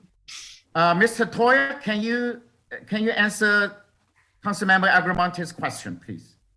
Yes, actually, traffic engineer does have the picture of the bollards within his PowerPoint presentation. The delineator. Yeah, the bollard delineator. He'll actually show what that would look like. Is it appropriate, Mr. Mayor, for me to go ahead and make a brief staff report before I turn it over to the traffic engineer? Yes, that is right. Yeah, that's good. Yeah. Okay. So with the passage of your motion, it's like you're considering a Broadway restriping for the first time, but I think it's important for the council and community to somewhat put it within the context of your meeting also in August of the action you took. So as you indicated, Mr. Mayor, one of the things you considered in August for the Broadway restriping and for this meeting is that at that time you considered the restriping of Broadway. Well, you had options. The options before you back in August and tonight were, one, you could have kept Broadway striping how it was before the repaving project, right? So in essence, 2-lane travel lanes in each direction with a 2-way left-hand turn lane. And the other option, again, was in August and now is you could adopt what we'll refer to as a reduction of travel lanes, which a travel engineer will go into. That's basically between MacArthur and Napa on Broadway. And within the context of reduction of the travel lanes was a discussion of bike lane configuration. Back in August, we referred to option A as the buffered bike lane and option B, the protected bike lane. Buffered bike lane was basically curb, parking, bike lane, travel lane. Option B, protected bike lane, is curb, bike lane, parking, and then travel lane. Back in, oops, sorry, should have turned that off. Back in August, we had let's see, sorry, I'm trying to, oops, I see, wrong phone, sorry, too many phones, I apologize.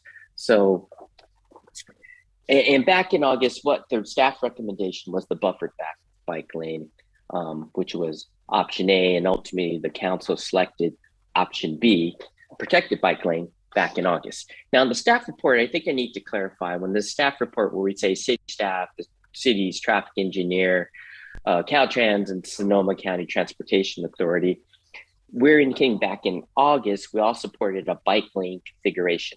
Obviously, the Transportation Authority has made clear that they like the protected bike lane, as well as the Bicycle Coalition.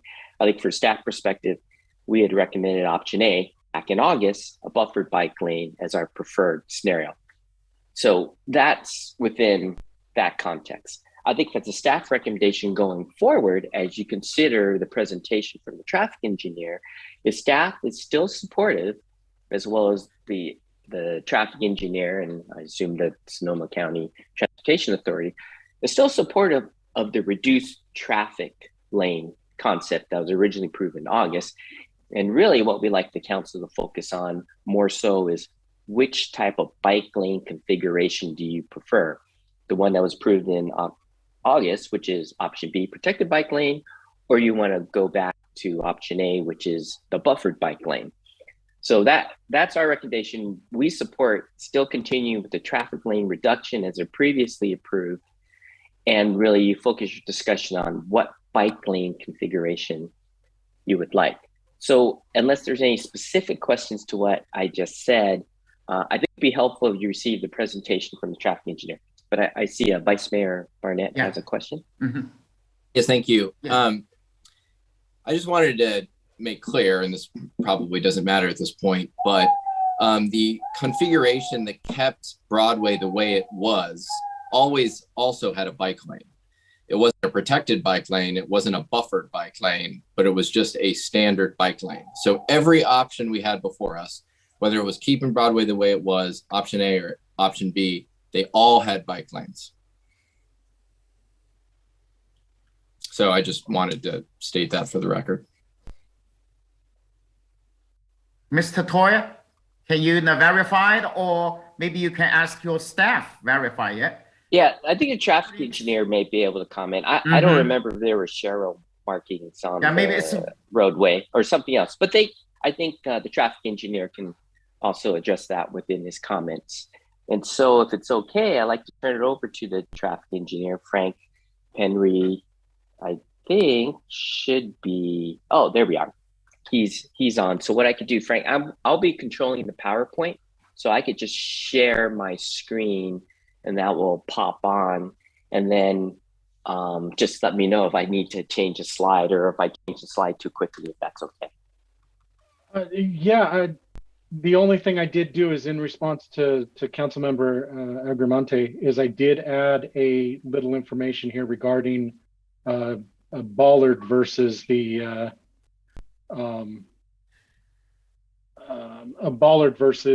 delineator, as was indicated, and I have that in the slide deck in front of me. If that's not, oh, you seem to be having it. I've got mine ready if we want to just roll with that. Okay, let me try it again. For whatever reasons, the computer just went crazy on the PowerPoint. So let me try sharing screen again. If that doesn't work, then maybe Frank could try it. So hang on.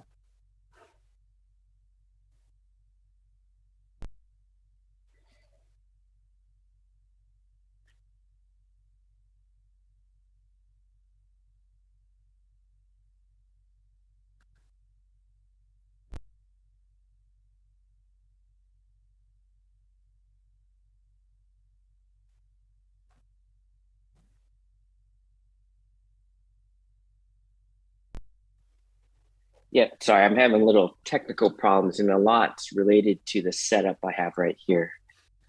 It's moving, it's arbitrarily moving the mouse as I, okay. Let's see.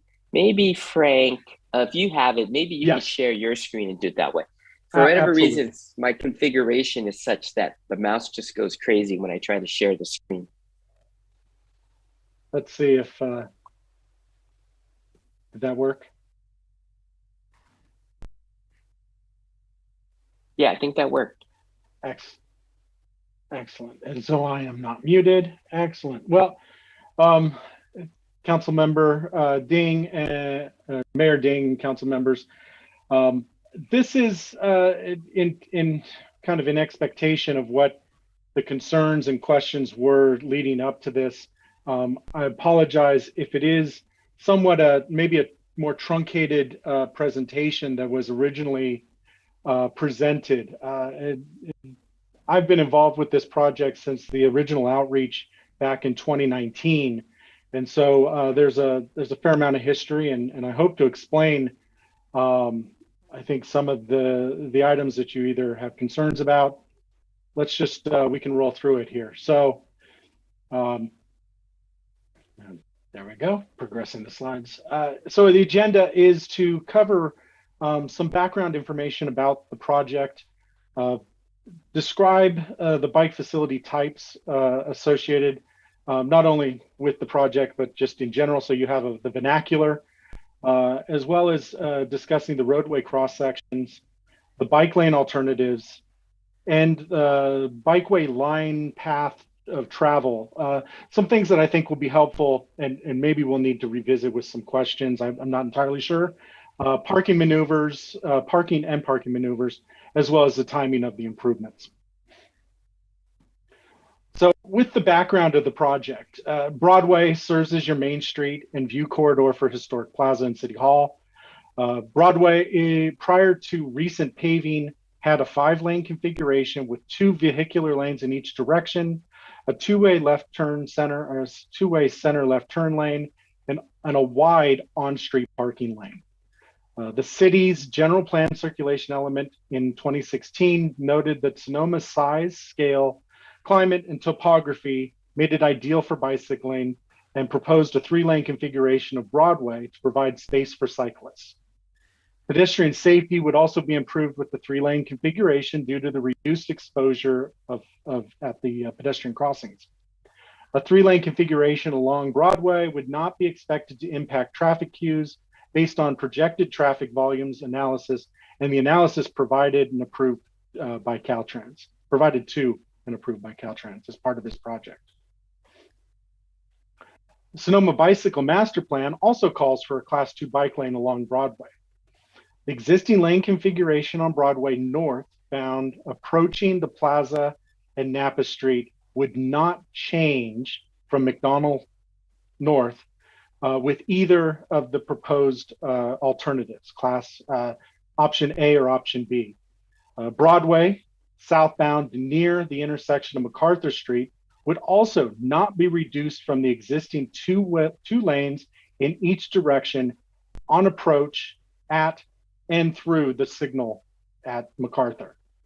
Public engagement has been conducted on this project since 2019 with coordination of all city staff and agencies as an attempt to include as an initial attempt to include in the Caltrans project. So the 2019 effort that was halted in 2020 would have allowed Caltrans to react and work the project into the then being designed roadway rehabilitation project.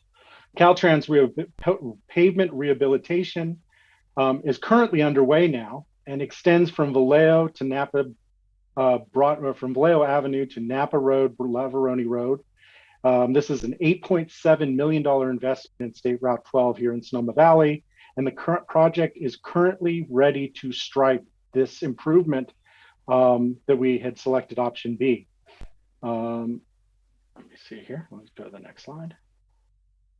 So a little bit about the data along Broadway. So Broadway traffic data on average, and this is Caltrans' own data, carries between 8,000 and average vehicles per day. That's an average annual with peaks in excess of 11,000 vehicles per day.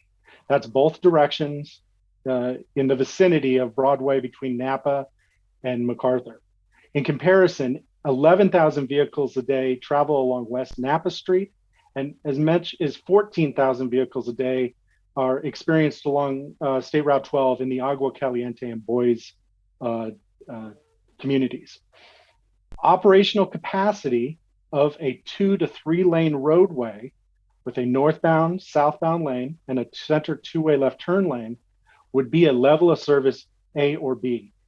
The peak hour traffic in both directions would be about 840 vehicles, and the capacity of the large, it's important to note that the capacity of the roadway is largely focused on its nodes or the intersections. So I can quote that 1,900 vehicles per hour per lane is the capacity of a road lane. However, the operation of the intersection nodes, the intersections, the intersection of Napa Street and Broadway at the plaza, and the intersection of MacArthur at Broadway to the south. Those intersections won't change with either of the improvement options before you. Therefore, the capacity of the roadway doesn't largely change because the intersection operations don't change either. In comparison, State Route 12 between Santa Rosa and Napa is largely the 2 to 3 lane configuration that exists both north and south of Broadway, or of the segment we're talking about along Broadway. So bike facility types. In a discussion of bike facility types, it's important to discuss those in context of the level of traffic stress. And the level of traffic stress is expressed by this graphic here as level 1 being most riders, they're interested but concerned, but feel comfortable on roadways and trails that provide them some measure of separation or protection from traveling public or vehicles. Level stress 2 is interested but concerned, and those adults or drivers or riders are interested in facilities that are dedicated to bicycle facilities and separated from traffic as well. Enthusiastic and confident. These are riders that would ride on a bike lane that may or may not be separated, would not be separated. And then level of traffic service is 4 is those fierce, strong and fearless riders. Those that are going to take the roadway, possibly even take the travel lane and motor around. We refer to them sometimes as the Lycra bike riders, but they can manifest themselves as any bike rider that is confident enough to ride within the travelway and adjacent to moving traffic of a variety of travel speeds.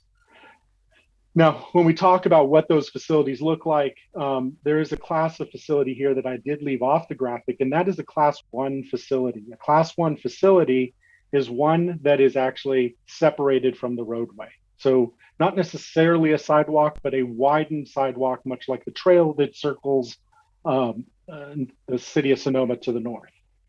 Now, where I start our discussion here is with what was selected as the preferred alternative, class 4 protected bikeway.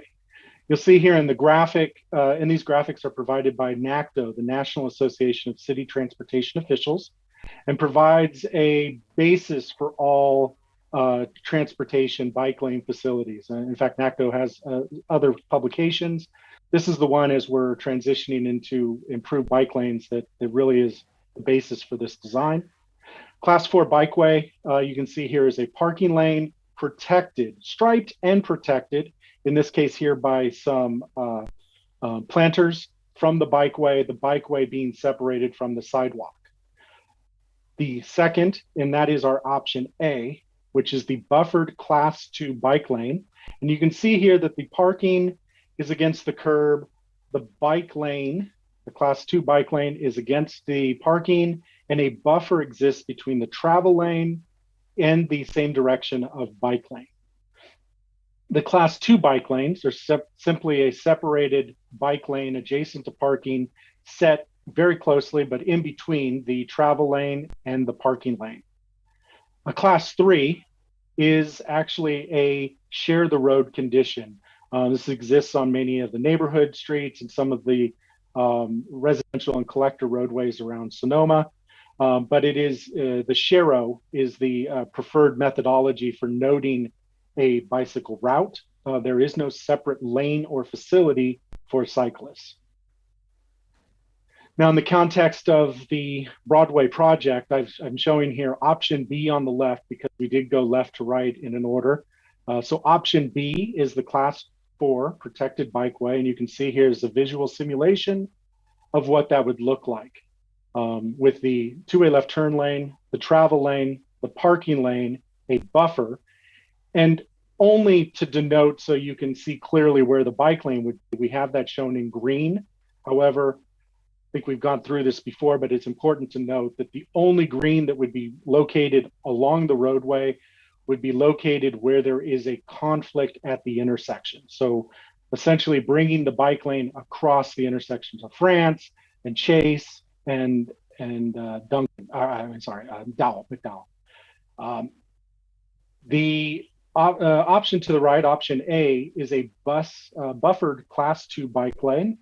And you'll notice that that bike lane is set within the same roadway configuration, a single lane in each direction, a two-way left turn lane. In this case, because of the reduction in travel lanes, what we're afforded is actually a 12-foot travel lane in each direction that is now being returned back to the parking and bicycle facilities. And therefore, what we show here is actually a buffer between not only the bike lane and the travel lane, but a buffer, essentially a 3-foot buffer. It could be a 4-foot, but over the length of the roadway, we do have a varying amount. So that buffer wouldn't necessarily be striped as you see here. And I have some other cross sections. I'll note this again, but parking would be against the curb. And that buffer between the bike lane and the car would prevent dooring of the cyclist while they're traveling. Dooring being the action of a door opening up into a bike lane while somebody exits a vehicle. Unbeknownst to them, the cyclist is in the travel lane. So the advantage we have with our buffered option A is that we have a buffer on both sides of the bike lane. Now, much to someone who's actually been involved with this project from the beginning, and I will say my apologies if this bollard was misconstrued by any means.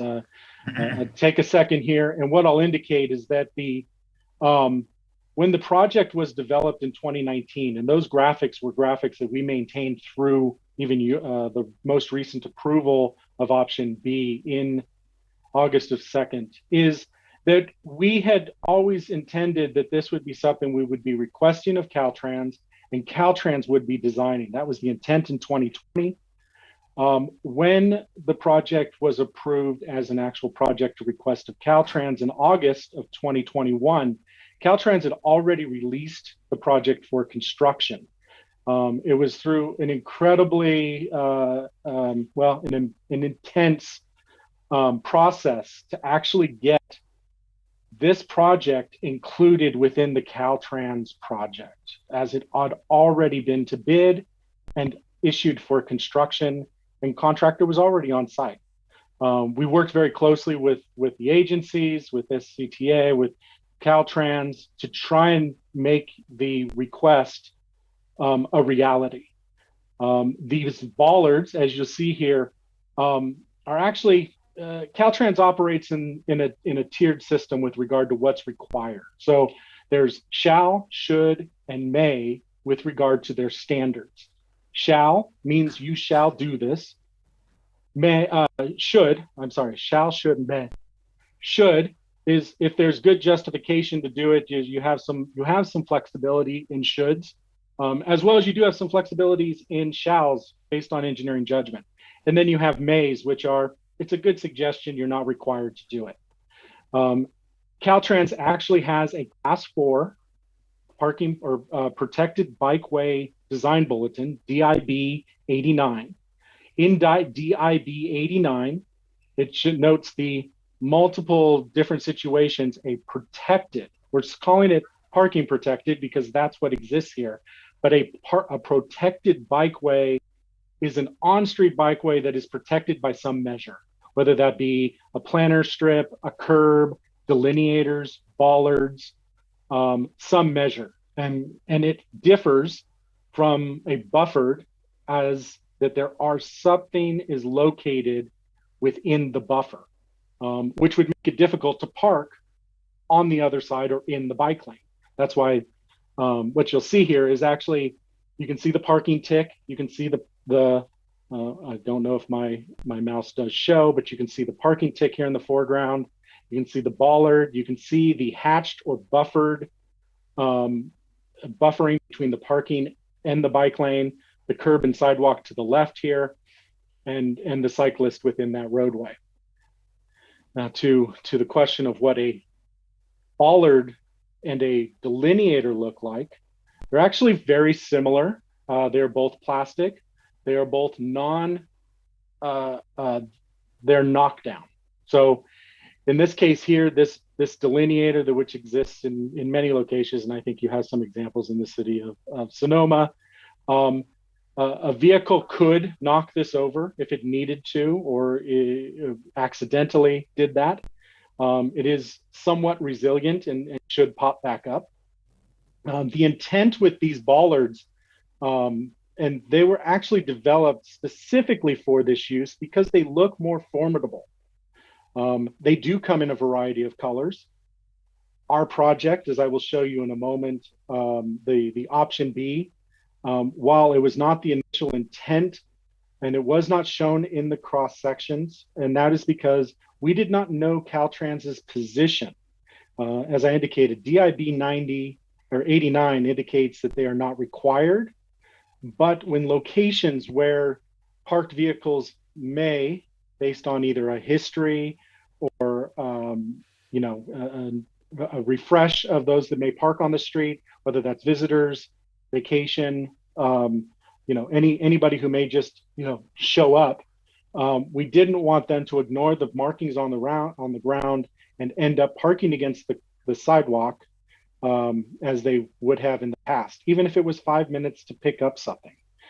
So therefore, we did include, I'll say, the bollards were included as we went forward with the project as it was in construction, because at that point, what we needed to do was go through the encroachment permit process with Caltrans.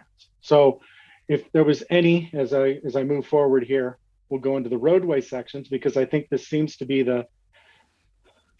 potentially the issue of concern here, is that you'll see in the top is the existing cross section at an intersection. So this is important to note that this is where the bulb outs exist currently. And therefore you do not see parking, because parking is back here behind the tree on both sides. This is a typical installation or location. It's not any one of them in particular. Chase, I could have said, this was so long and that there was a parked car here. We tried to keep these very simple. These are drawings that had been included for a while here. And so you can see the existing condition is at a pedestrian crossing. And actually the intent of this particular graphic is to show the existing exposure of a pedestrian while crossing the roadway is 60 feet from edge of travelway to edge of travelway with the 5-lane section. I refrain from saying existing, but I guess that's essentially where we're talking about. The roadway itself, Broadway is actually in some locations as wide as 86 feet. So you can see that with a change in roadway width, we go from where there's bulb outs, that it's as narrow as 70 feet, to locations where it's actually as wide as much as 86 feet wide from curb to curb. On the bottom here is a proposed exhibit, and this shows that with the reduction in lanes, the edge of travelway to edge of travelway, and the exposure of a pedestrian, even though they do enter the roadway, they're not exposed to vehicular traffic until they hit the edge of travelway. So we go from 60 feet to 38 feet. There are, under both conditions, this exhibit applies to both the buffered bike and the protected bike, because at the intersections, there is no parking. Therefore, there is a buffer between the edge of travelway and the bike lane. And in both locations, you'll see here in a moment, this is the bike lane that would be coming from the curb, going around the bulb out, not going into the roadway, but going around the bulb out and then crossing the crosswalk.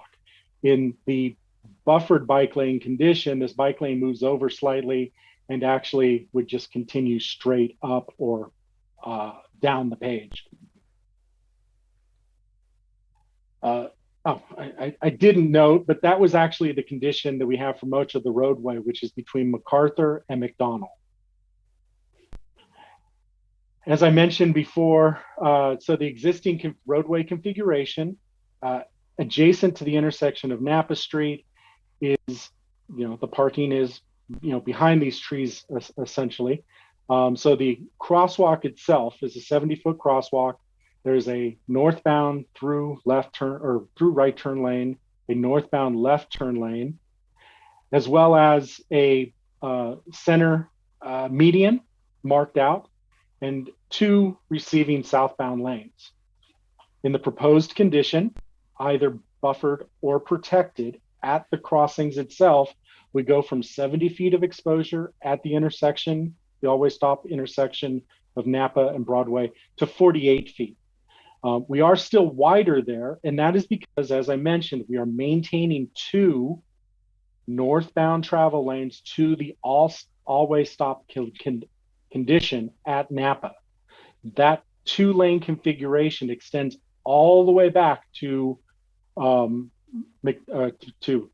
McDonald, and all of our modeling, even the general plan analysis numbers, show that the queuing does not extend on average back to McDonald. There are situations, whether it be traffic control, Tuesday night market, or any other high use event at the plaza, that the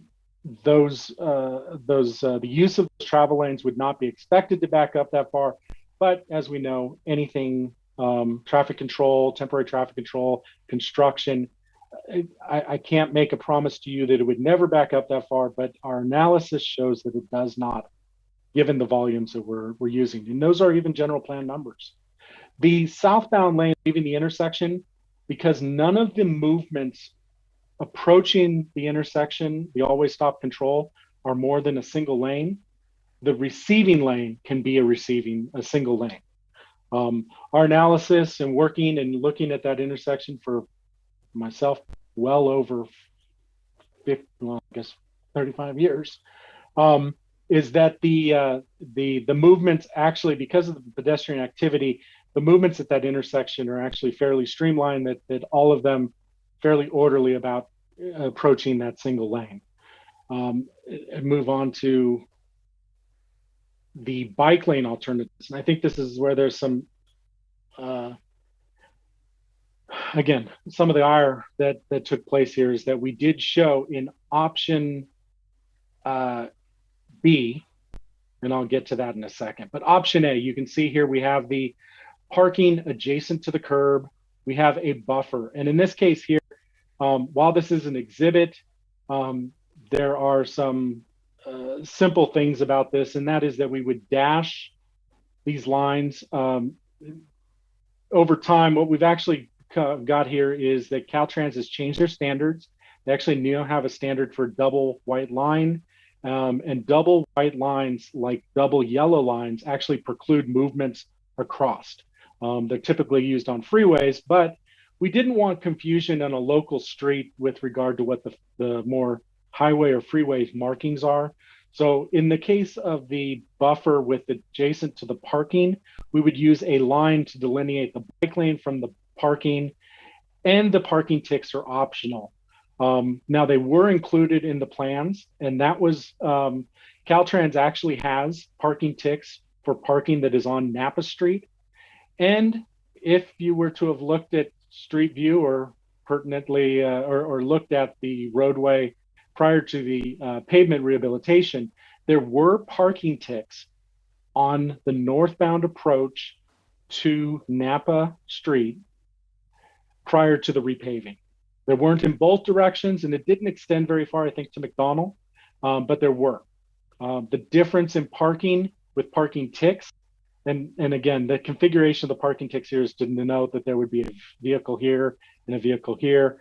The parking ticks can be done in a number of different ways, and I'll show you what we had shown as our preference on the design plans.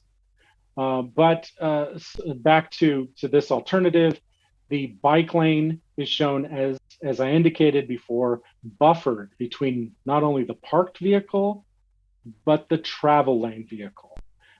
This here, we've shown here a buffer of 4 feet, a bike lane of 6 feet, and a buffer of 5 feet. Given the state law that requires vehicles give at least 3 foot of leeway around bicycles, we thought that in some locations, and maybe more consistently, this be 3 foot and this be 5 foot to provide a bigger measure of buffering between the travel vehicle rather than the parked vehicle. We had shown on this graphic initially, and like I said, this has been around a while, of 4 feet on each side. And now to the option B, which is the protected bikeway.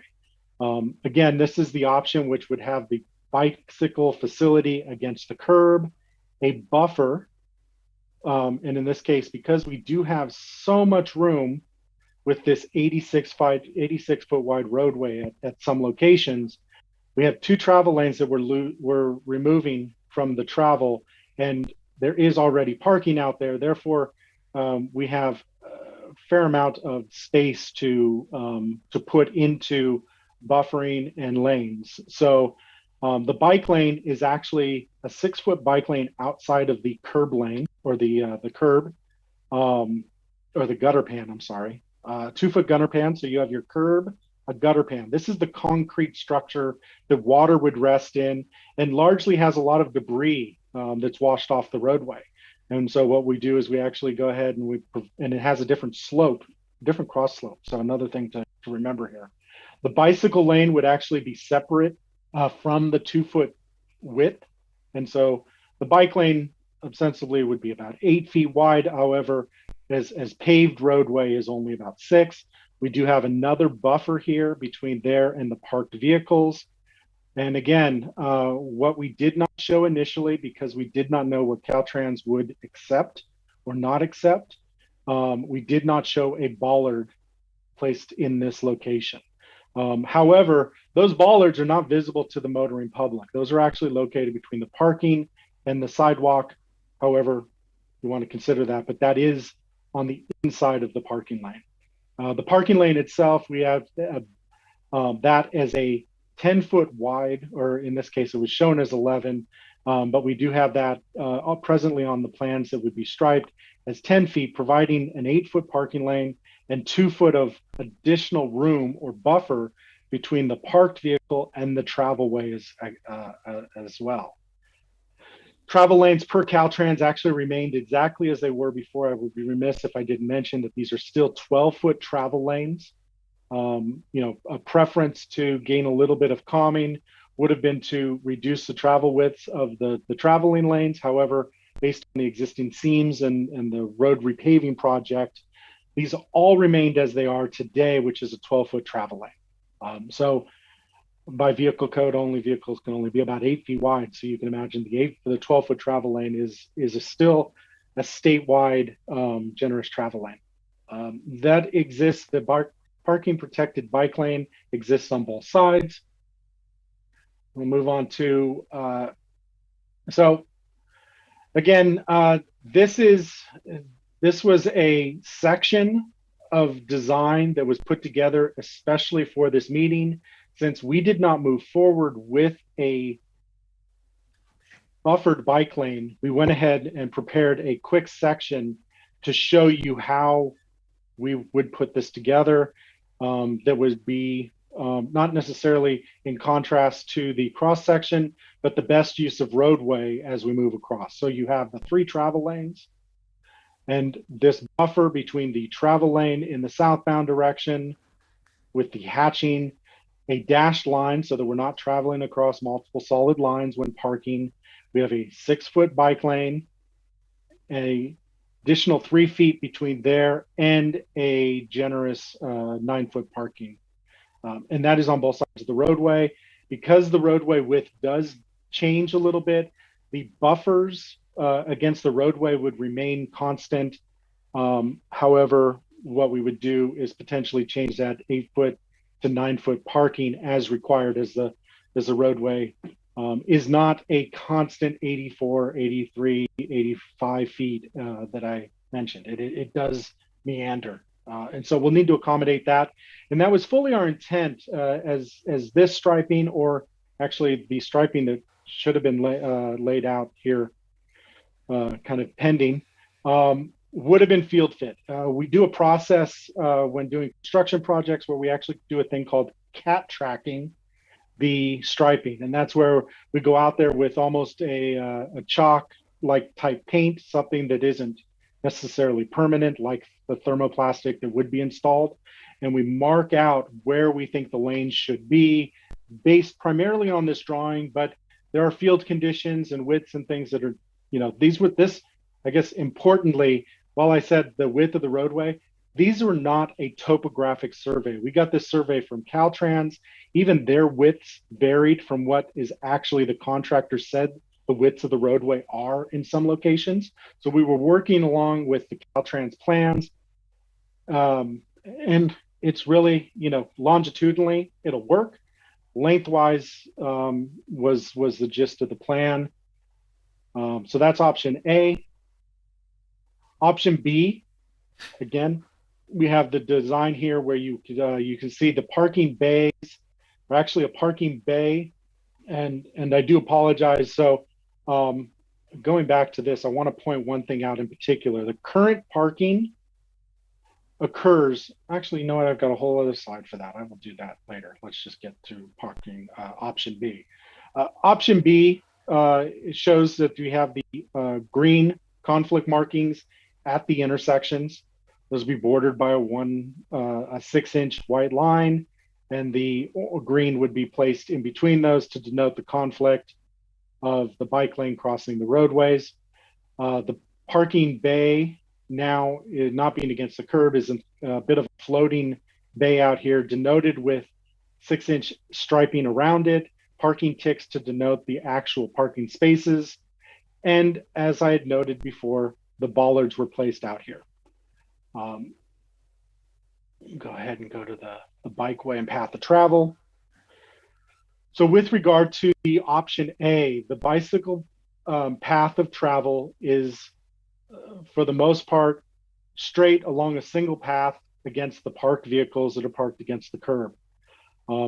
This actually brings it a little further away from the marked crosswalks and is in separation, probably best seen here. You can see where this crosswalk is marked, a bit of a separation because of this this kind of no man's land, which is the existing buffer is 8 feet, is not entirely 8 feet, the width of that. I'll get that later, but we have the parking ticks, and the edge line. And so the important thing here to note is that the bike lane itself largely travels in a straight line at a constant distance from the travel lane. Sight distance with the buffered bike lane is largely for a vehicle that's pulling up to the crosswalk for both the pedestrian and the bicycle movement would be to the nearest vehicle in either direction. And one of the things that we'll call out on this one here, so I'm not sure why that's floating out there, but the path of travel, oh, I see now. The path of travel for the bicyclist under the protected bikeway is to go essentially out around the bulb outs, but largely is behind the parked vehicles here. Where we have the bulb outs and where we have the bike facilities, this is a slight shift. And with the generous bike facility, this is not a sharp angle by any means. And actually where the bollards are, it is just a stripe. And so the bicyclists would actually transition here from being against the bulb outs to then going back and following that curb back against the roadway. lane widths, as I indicated before on the cross section, 12 feet for the travel lanes, 10 feet for the parking. The buffer would be 7 feet, the bike lane 6 feet, with that additional gutter pan being outside what we're calling the bike lane.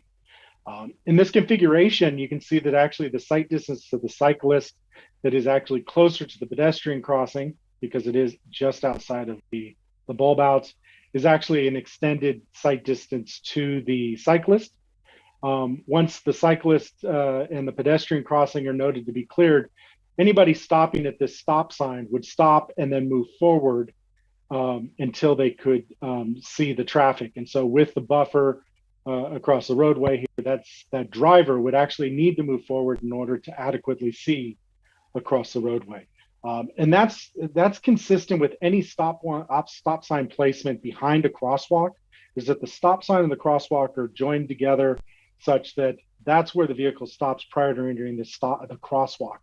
After such time, whether it be buildings, shrubs, parked cars, then the vehicle must pull forward to a point that they can actually make a judgment call to make their movement.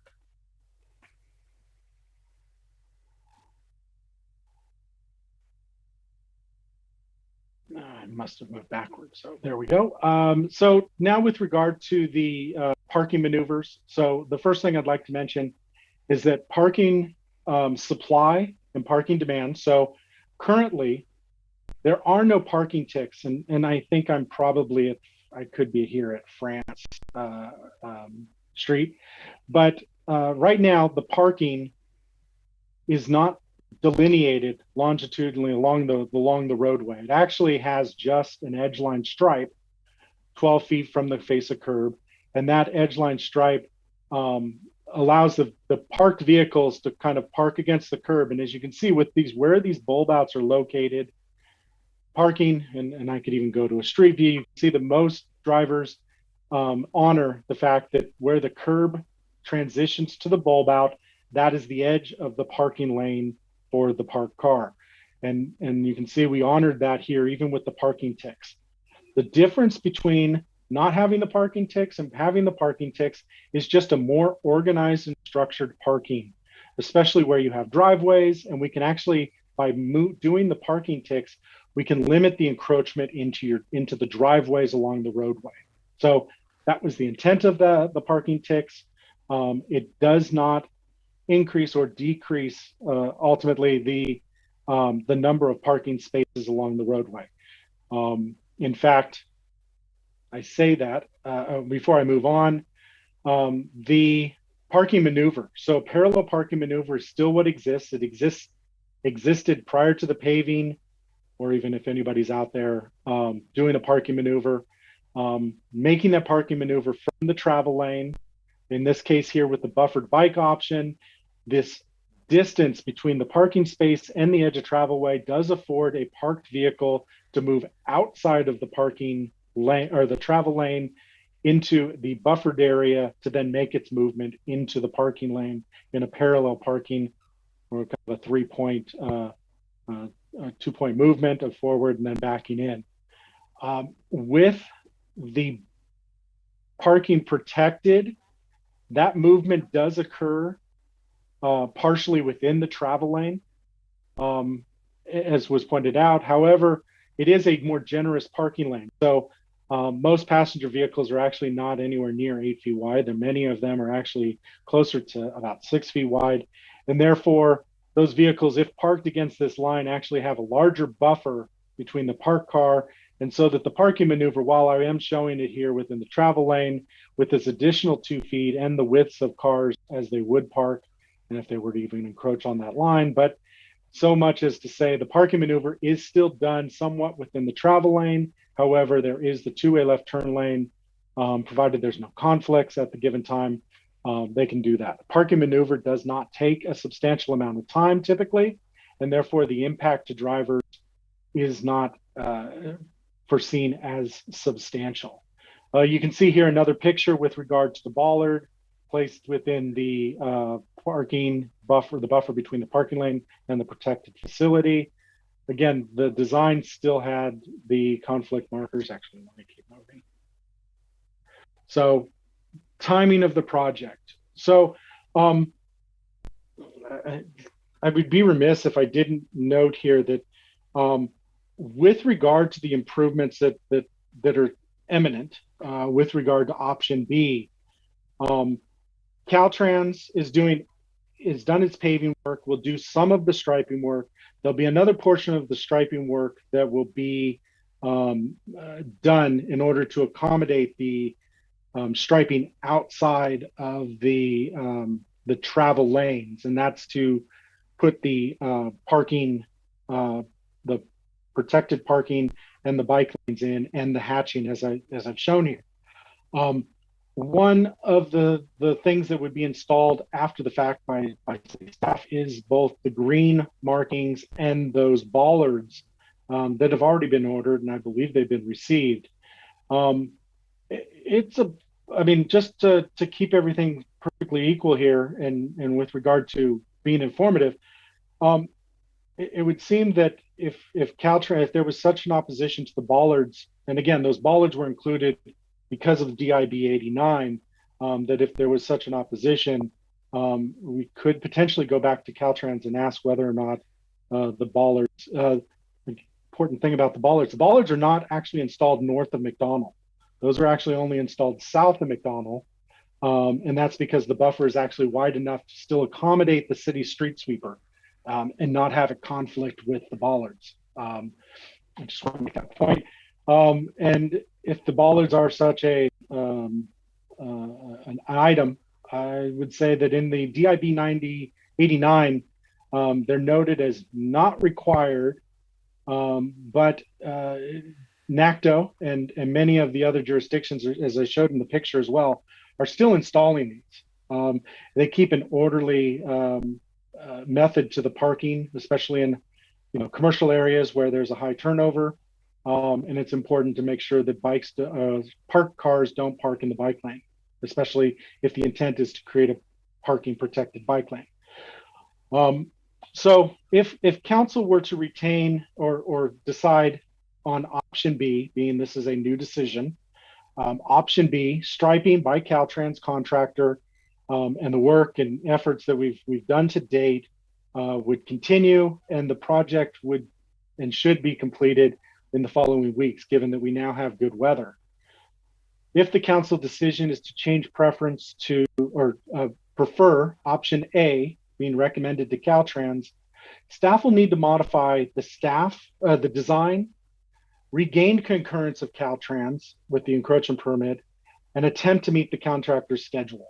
Given that striping of the roadway is impending, we believe that the design, and with Caltrans review, the striping is likely to require the city to come back and restripe all of the striping between the edge of travelways and the curb. However, we're waiting for a decision to fully vet this option or any option with Caltrans.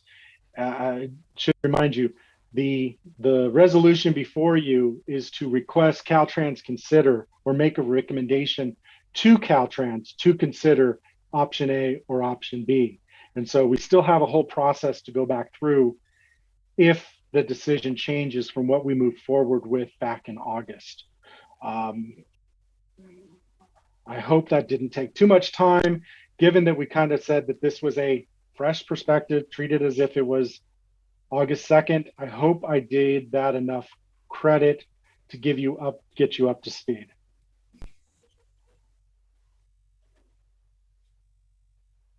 Thank you so much, Frank. I appreciate it. Any questions and comments? Oh my God. Yes. I've got a million, but I'll wait. I prefer understanding what our council member Felder is concerned with. I have a few Vice Mayor questions. Barnett, yeah, your question. Yeah, are we still on a webinar here? I can't see anybody besides this presentation. Frank, you might have stopped sharing your screen. I will do that. I'm sorry. Thank you. Get that right. 1 second. Let me pop it up. Oh, and thank you, Frank. Amazing. Oh no. Sorry, I'm just trying to get the. Oh, there. All right, we're back. Thank you. Thank you. Frank, you said earlier that the city of Sonoma has a bicycle like sort of a general plan. And I believe you said that Broadway called for class 2 bike lanes, correct? That's correct. Class 2 is what is recommended in the bicycle master plan. So our bicycle master plan calls for class 2. And then in early 2020, when we reached out to the community to see what they wanted, I'm looking at a poster right here that shows an option. We're keeping 2 lanes of travel in either direction, but also with a standard bike lane as called for in our bicycle master plan, correct? Yeah, that you'd be correct. That was the initial 2019 proposal, was the suite of improvement, not what was presented in August. Right. So we had 3 options. We had option A, which is the buffered bike lane, option B, which is the parking protected bike lane, and then we also had a standard bike lane, which our bicycle master plan calls for. And so I'm curious, since we're starting this fresh, why I didn't see any analysis of that in your presentation. The standard bike lane that our bicycle master plan calls for. Because in August 2nd, that was not the options that were presented to you. Option A obviously would have been the first option available to you. So option A was already a buffered preclusion, or that the road reconfiguration was a foregone conclusion. That was moving forward as per No, it wasn't. The city general. August 2nd, the conclude option A and option B were what was presented. That's what I. But in August, the roadway was initially planned to continue as it was with standard bike lanes, and then in August. So I guess who made that decision to only offer us option A and option B when a whole nother option wasn't even put before us, which our own bicycle master plan calls for? And why wasn't that in your presentation, I guess? I believe that's because the project came back to you as a pedestrian safety project. And the only way to get the measure of pedestrian safety was to reduce the travel lanes. But we had also, during the summer, allocated over $200,000 for a high intensity pedestrian beacon for Broadway in France. And so this city council has been spending a lot of money and a lot of time and a lot of resources on improving pedestrian safety on Broadway, keeping the travel lanes as they are, keeping a class 2 standard bike lane. And I'm just curious why that option has just completely evaporated from this entire discussion. This was never about bike lanes versus no bike lanes. This was always going to have bike lanes as per our bicycle master plan. And so if we are starting fresh, I think it's important for this council to know that we are also always going to have bike lanes. Our bicycle master plan calls for class 2 standard bike lanes, but we didn't hear anything about that tonight. My next question is, in terms of capacity and how this roadway will actually function, what are you said you're basing your analysis, your models basically say this will function acceptably. Which data are you feeding? What data are you feeding the models with? So that's based initially on the general plan circulation element from 2016.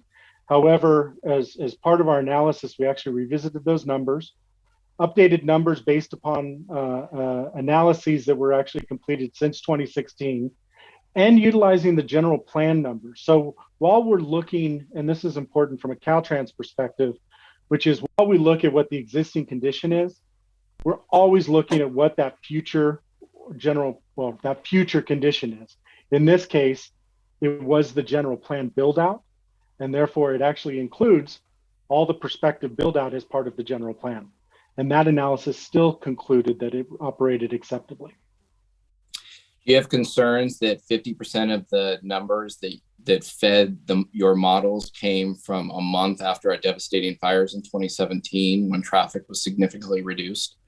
And in your experience, does data that is not representative of real world conditions have the potential to negatively affect conclusions based on models with data that doesn't come from real world conditions? Well, it's interesting, real world conditions. If I was out there and somebody counted the cars existed. So that was a real world condition. Whether it was not it was atypical, typical.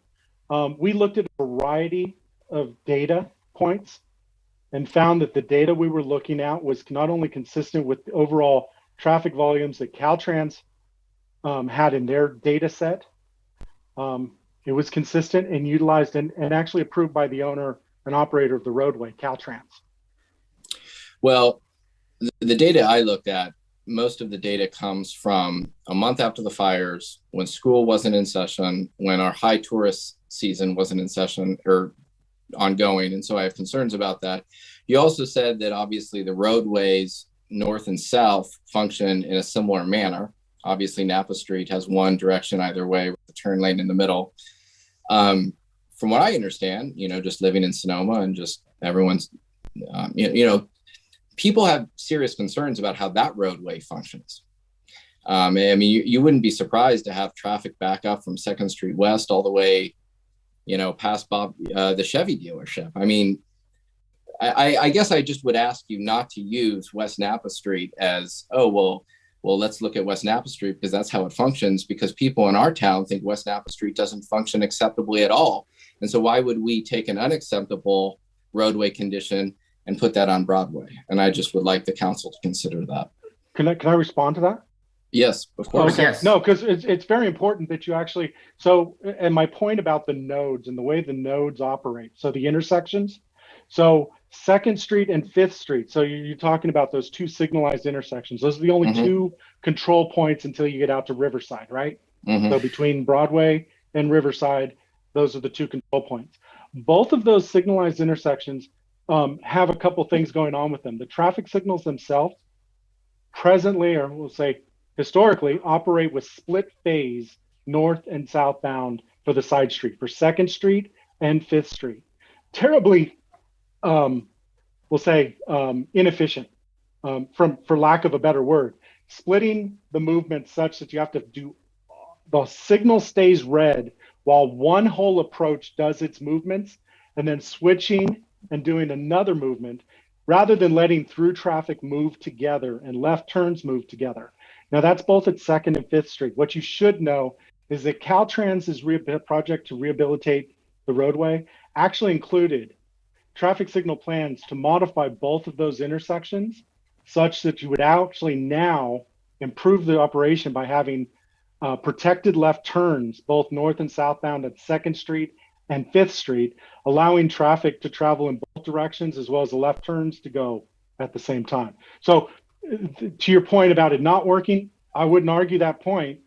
What I'm arguing is that, or what I'm saying is that you actually have a measure of effectiveness that actually Caltrans is in the process of completing right now to make that corridor work more effectively. And to the point of how that relates back to Broadway is that the intersection of MacArthur and the intersection of Napa Street do not change as to how they operate today. Okay, I appreciate that. I hope absolutely. to see improvements, and hopefully that will end up working. Just another question, two more things, then I'll move or allow everyone else to ask questions. So it sounds like we knew in August that bollards were going to be, or some sort of delineator, bollard, whatever you want to say. It sounds like that was always going to be required in option B, correct?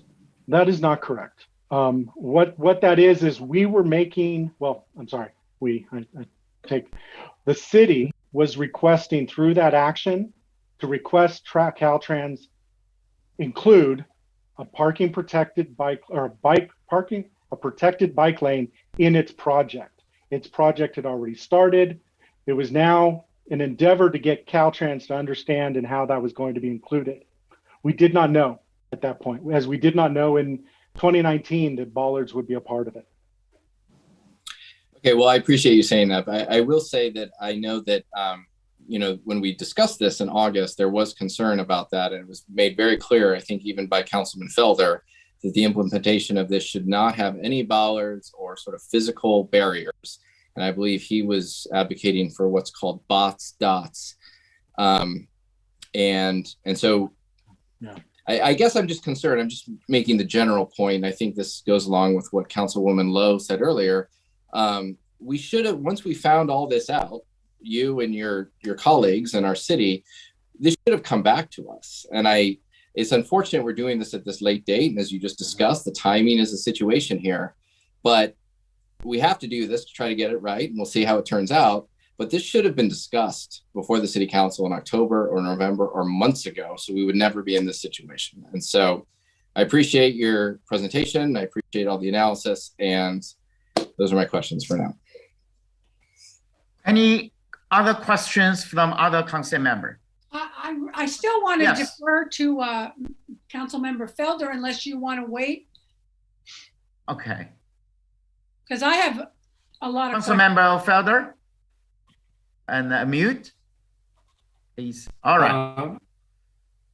I still believe in the road diet, but I think that the cleaner design by a mile is going to option A as opposed to option B because of the situation with the bulb outs, the situation with the bollards, the proximity of the parking lane next to the travel lane and encroaching in the travel lane to try to do parallel parking. So I would strongly support going back to option E. Councilmember Agramonte, your turn. Thank you. Oh, thank you, Mr. Perry. This was wonderful. I even numbered everything I have, and you didn't say B100, B101, but I'm okay. I followed the maps, so I really appreciate it. This is just a way of trying to be really prepared in an area that I'm uncomfortable. So here's a couple of things. So we had a gentleman that spoke earlier. He said he would probably ride on the freeway because he's, extreme type of a bicyclist. But if he's with his child, it's very different. So that's one of the things I wanted to know. That's something that's really important to me, that, people say, I would never ride on Broadway. Well, of course, you'd be crazy. But the people who are extreme bicyclists, they don't care, as he sort of suggested. He's good. So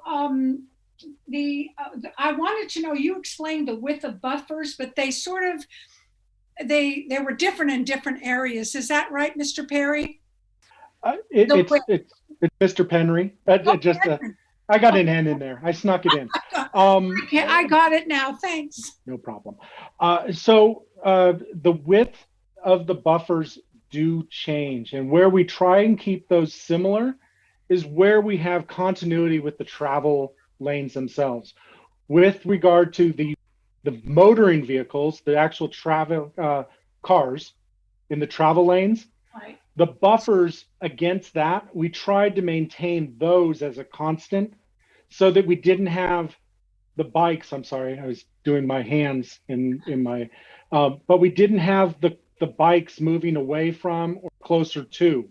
right. So where we make up for the additional room and the changes in the roadway doing this, because it does, Broadway meanders, looks pretty straight, but it meanders. And so that's why some of those widths change, but we try and keep the lanes closest as a visual to the motoring vehicles, to the cars, those as a constant where we could. Where we get up to McDonald, we have to actually change that width because we have more travel lanes. So Right. that's why they're. So let's see. I want to know on A, when you're with the traffic, I guess you're saying it's still the buffer lane. How many inches are you away from a car? I think you shared that, but so you're with the traffic. So where are you with the traffic? You want inches or feet? Oh, give me feet. I think that would probably be preferable. So 4 to 5 feet. We actually had showed in the graphic 4 feet with another 4 foot to the car.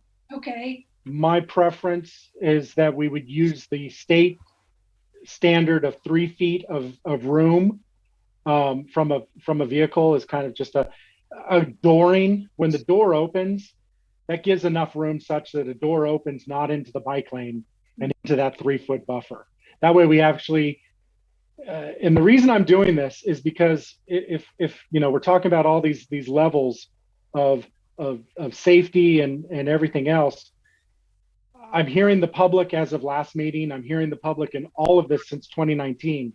If I did a 4 foot and a 4 foot buffer, at this point, why not make it a 5 foot buffer and protect or buffer those bicyclists of any measure, whether they're, interested and concerned, or all the way up to the strong and fearless, the Lycra riders. Why not 5 feet and then make the other 3 feet? If I heard strongly, if that is absolutely if you guys want to put that it's like 4 and 4, we'll do 4 and 4, but it will vary. That 4 will vary a little bit. It may go back to 3, but the 4 against the roadway or 5 against the roadway is something you can tell me. Right. Well, thank you. And so, much to my husband's chagrin, we drove up and down Broadway looking for bulb outs. And I noticed there's, I think, 6, but 4 are at corners. One is at the Chamber and another one is like Malay or something. I can't remember the name of the street. So is it are the bollards or the delineators, they're going to be overrun with this? Or I think the bollards are interspersed throughout the whole system. Is that what you're saying? So from McDonald down to north of MacArthur, we'll say north of MacArthur, because we have to transition from single lane back to 2 lanes and transition from 2 lanes to a single lane. So it isn't all the way to MacArthur, but say 300 feet north of, 400, 500 feet north of. And that is a definitive number. I know where that is. I just off the top of my head. The bollards are between the parking lane and the bike lane. And what we did is, as an additional measure where the bollards are, there is no parking. So there is no protection of a parked car at the bollard where the bike is. So we dropped in, and I would say on average, I think it was 1 or 2 bollards, 20 feet apart was generally what we spaced them at, where the bollards are. And that was to just help solidify that that hatched area.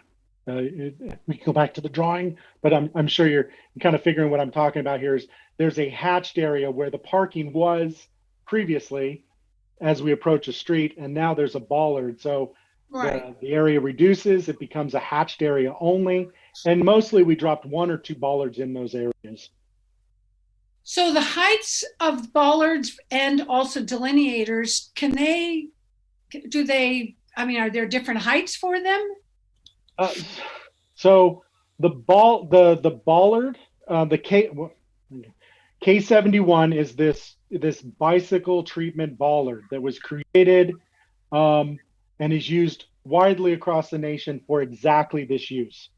That bollard, I believe, is 28 inches high. I wanted to say it was 24, but I believe it's 28. And it depends on where we ordered them from, but I believe they're 28 inches high. They're about 6 to 8 inches in width, where a delineator is typically about 2-3 inches. It's a candlestick, 2 to 3 inches in width. It flattens out, has 1 reflector on it, and I believe those are 30 or 32 inches.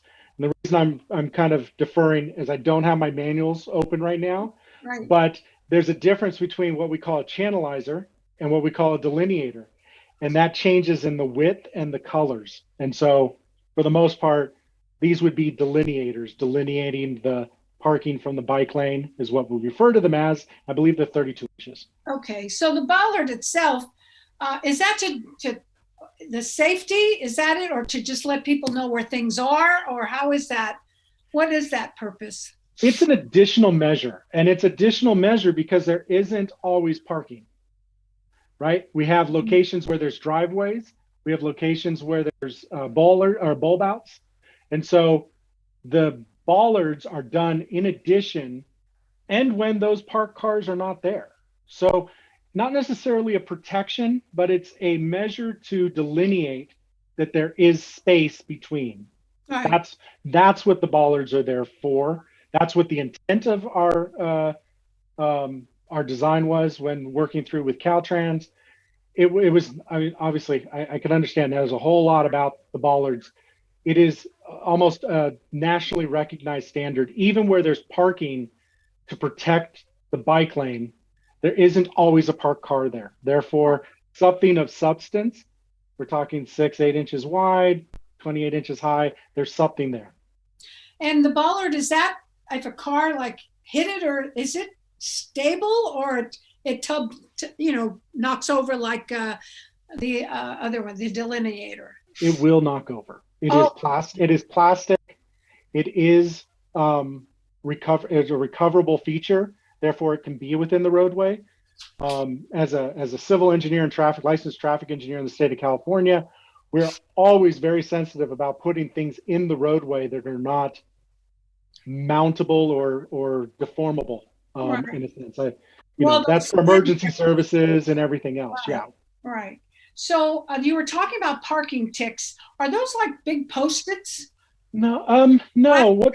What the parking tick does is order. Because I think I saw them. Yes. So it provides some orderly order to your parking. So let's say you've got 50 feet between a driveway and an end of a street or another driveway.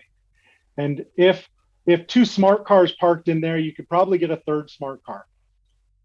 But let's say a pickup pulls in first and it's got a bike rack on the back or motorcycle, whatever, and it's longer. And then the next car that wants to park there is a 1987 Cutlass Supreme or 1977 Cutlass Supreme, and it's longer than a smart car, and the truck and the car don't exactly going to fit between the driveway. So the intent with the parking ticks is to provide some order to the parking. It could just as easily be left off. You don't have it there now, but because of where we had the parking floating and the parking protected, we wanted something to help keep the order of parking because it wasn't adjacent to the driveways. Right. So you have the driveway as kind of your, where the drive. So now it was a parking ticks are actually used along the state highway. You have them north of McDonald in the northbound direction. You have them on Napa Street. You don't have them consistently along the length of Broadway. So I have just a couple of more questions. One is the issue of the lanes north and south. What I've said to people is that, left-hand turns, people line up. So that takes them out of the flow of traffic. Am I right about that? Absolutely right about that. Okay. And so people, I guess, just don't understand that part of it. And so it does decrease traffic. So you're not necessarily lined up. I've never seen more than three cars lined up. So I don't know if somebody's waiting to get into the left-hand turn. That I have no idea. But I thought that was interesting. And the other thing that I noticed after I spoke today to some of the SCTA people, it's interesting, the bollards versus delineators, it doesn't matter. When you have cars that are parked with traffic, people aren't really going to see them, are they? So I know I don't know. I'm just saying it doesn't seem to be a deterrent because you don't see them anyway. No, the intent is they're there. The intent is they're there when the parked car isn't there, to know that there is a separation between the bicycle facility and the parking facility. Mm-hmm. And it's not as common, right? So parking being on the outside of the bike lane is not. There's several installations of this. This is all over. This isn't a new thing by any means. As much as there may be that it's new to you, and so therefore that's the educational process. Mm-hmm. Well, I really appreciate the time you've spent with me, and I appreciate this. I put a binder together. I numbered everything, so I really understand. For me, this was out of my wheelhouse. So I really appreciate it. Now I know more than I actually need to, but I really thank you for the work that you've done. And one thing I wanted to let everyone know, my purpose on this council is to make it safe on Broadway for pedestrians, for bicyclists and drivers. And as I said, I've lived here since 2004. And I've only crossed Broadway maybe 3 or 4 times because it's too dangerous. And people talk to me about who would ride on Broadway. Only a crazy person as it is now. So that's one of my reasons why I think it's really important that we're talking about this, because, you know, it's changing. Everything's changing in this world. And there are a lot of reasons why bicycling is very important. So thank you. Thank you. Thank you, Councilmember Agramonte. Thank you, Frank. Councilmember Lower. Thank you. Thank you for the presentation and the explanation of the bollards and so forth. I'm not as offended by them as others may be. You know, but I understand they're new, and so new things in Sonoma always have quite a difficult time of it, as been my experience. What I'd like to know is, in your experience, Mr. Penry, with the installation of either A or B, would it be fair to say that moving cyclists off the sidewalks would then be able to occur, that there would now be a safe place for cyclists to be? That is absolutely the intent of the project. The recognition that there are cyclists on the sidewalks, won't say it was an impetus for the project overall, but was something we definitely heard throughout the numerous outreach and engagement events that we had since 2019, and is encapsulated. It's absolutely a huge concern of mine, having nearly been run over by them fairly recently. And then just, you know, and I apologize if this has already been answered, but why hasn't this been extended all the way down to Leverone? I don't know if I can entirely speak to that, other than the opportunity that existed in the fact of fulfilling the general plan circulation element with regard to the change in roadway configuration. Bike lanes are shown on Broadway all the way down. Caltrans, potentially Caltrans striping of the bike lane is somewhat where we're at here. The project was very much, it was defined as MacArthur to Napa. But here's one of the interesting things, and maybe not so interesting to people who don't really care. I mean, not that you don't. I'm a nerd at this stuff. And so one of the things that recently changed within Caltrans is they removed typical traffic control items and added some others. And so the bots dots that were mentioned earlier by Councilmember Kelso, or Vice Mayor Kelso, Burnett, I'm sorry. Bots dots are no longer part of the Caltrans standard plans. And so using them potentially may not be acceptable to Caltrans, but they wouldn't be used for a lane line. So maybe that's a possibility. However, 6-inch versus 4-inch, all lines in Caltrans standards have now gone to a 6-inch. So a bike lane, and I would see this because I'm trained, but you'd see a 6-inch bike lane and know that that was intended to be a bike lane. 4-inch line would be seen as an edge line, or a fog line, as we always refer to them as.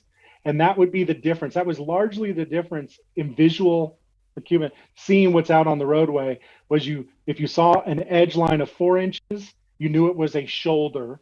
If you saw a 6-inch line, it was a bike lane. Also, you know, augmented with a bike lane marking and signage, but not always. Those are spaced maybe 1,000 feet apart. So now there's no 4-inch line. So Caltrans is actually marking the rest of Broadway with a 6-inch line. So really, and there's a shoulder. So, I mean, I would say we almost have a class 2 south of MacArthur because of that 6-inch line that goes south. But again, the vision or the purpose of this project was between MacArthur, fulfilling this portion of the roadway. Would it be, how difficult would it be to, you know, paint the continuation, although I understand the implication that it's sort of implied that we have this class 2 bike lane, to Leverone, for example? I mean, does that require a whole nother Caltrans thing to go through to get that? Is that something the city can do on their own, or what? It is a Caltrans facility. So owned and operated by the state. So any changes or augmentation to the striping, whether that be adding the additional marking or signage for bike lane, would be something that would be done through a standard encroachment permit, and then would be done by city forces or by a city. So it's doable. It's just we have to go through a process. That's basically correct. Okay. And what about you mentioned a center median on one of your slides, and I don't really see much of a center median on Broadway, but a lot of people are talking about that as being another way to enhance pedestrian safety by having a place to stop halfway along the way. Going forward, would there be an opportunity to do that, or are we eliminating that as a possibility by striping in these ways? Is there room? I mean, it doesn't have to be as big as, Van Ness, but, is there still possibility for doing other kinds of things with these configurations? I'm going to try and answer that without an assistant graphic, but so a striped median, and we'll refer to any portion of the roadway that's between travel lanes of moving vehicles. So the two-way left turn lane that exists south of McDonald is a striped median. It's just striped for left turn movements. The median that is striped between McDonald up to Napa is actually hatched out. Therefore, it's a striped median in that sense that you shouldn't have vehicle left turn movements being made from it. When we get to talking about physical improvements, and so when you're talking about is a pedestrian refuge in the median, providing some measure of raised surface within the pedestrian facility as a point at which they would be able to stop and then look at traffic coming from the other direction before crossing that travel lane. We specifically, and I think this point was made earlier about the traffic safety and the fact that, we now have as another measure and another project to come before you is those pedestrian enhancements, because the in-roadway warning lights that were out there are not part of the paving, and so we need to replace something. Where we replace those is going to be very important, and whether or not it's an overhead or whatever, but the medians, I guess more to the point, placing medians within the roadway now become a bigger constraint to the existing road width. Right now, the minimum width of Broadway from MacArthur to Napa Street is the width of the bulb outs. Those bulb outs that have been there for as ever long as they've been there, 70 feet of width. If we start to put other measures like a pedestrian refuge, two considerations. One, that it's either mountable, which defeats the purpose of it being a median for refuge because somebody could drive over it, and the pedestrian shouldn't feel so safe in a mountable facility, although it's better than nothing. But with that respect, we're working with our police and fire emergency services such that we're not negatively impacting the active roadway width. Right now, we're talking that is 70 feet. And we don't want to negatively impact that if there is a concern. Now with that also is that we do those pedestrian refuges in a location that there isn't a conflicting left turn. So the median is there to make a left turn.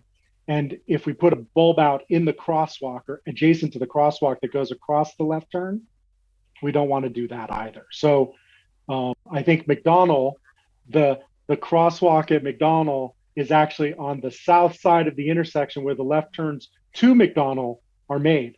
The crosswalk isn't on the north side of the intersection where we actually have a striped median. So just by example, that's not a location we want to put a median in because that's where the left turns need to be made from.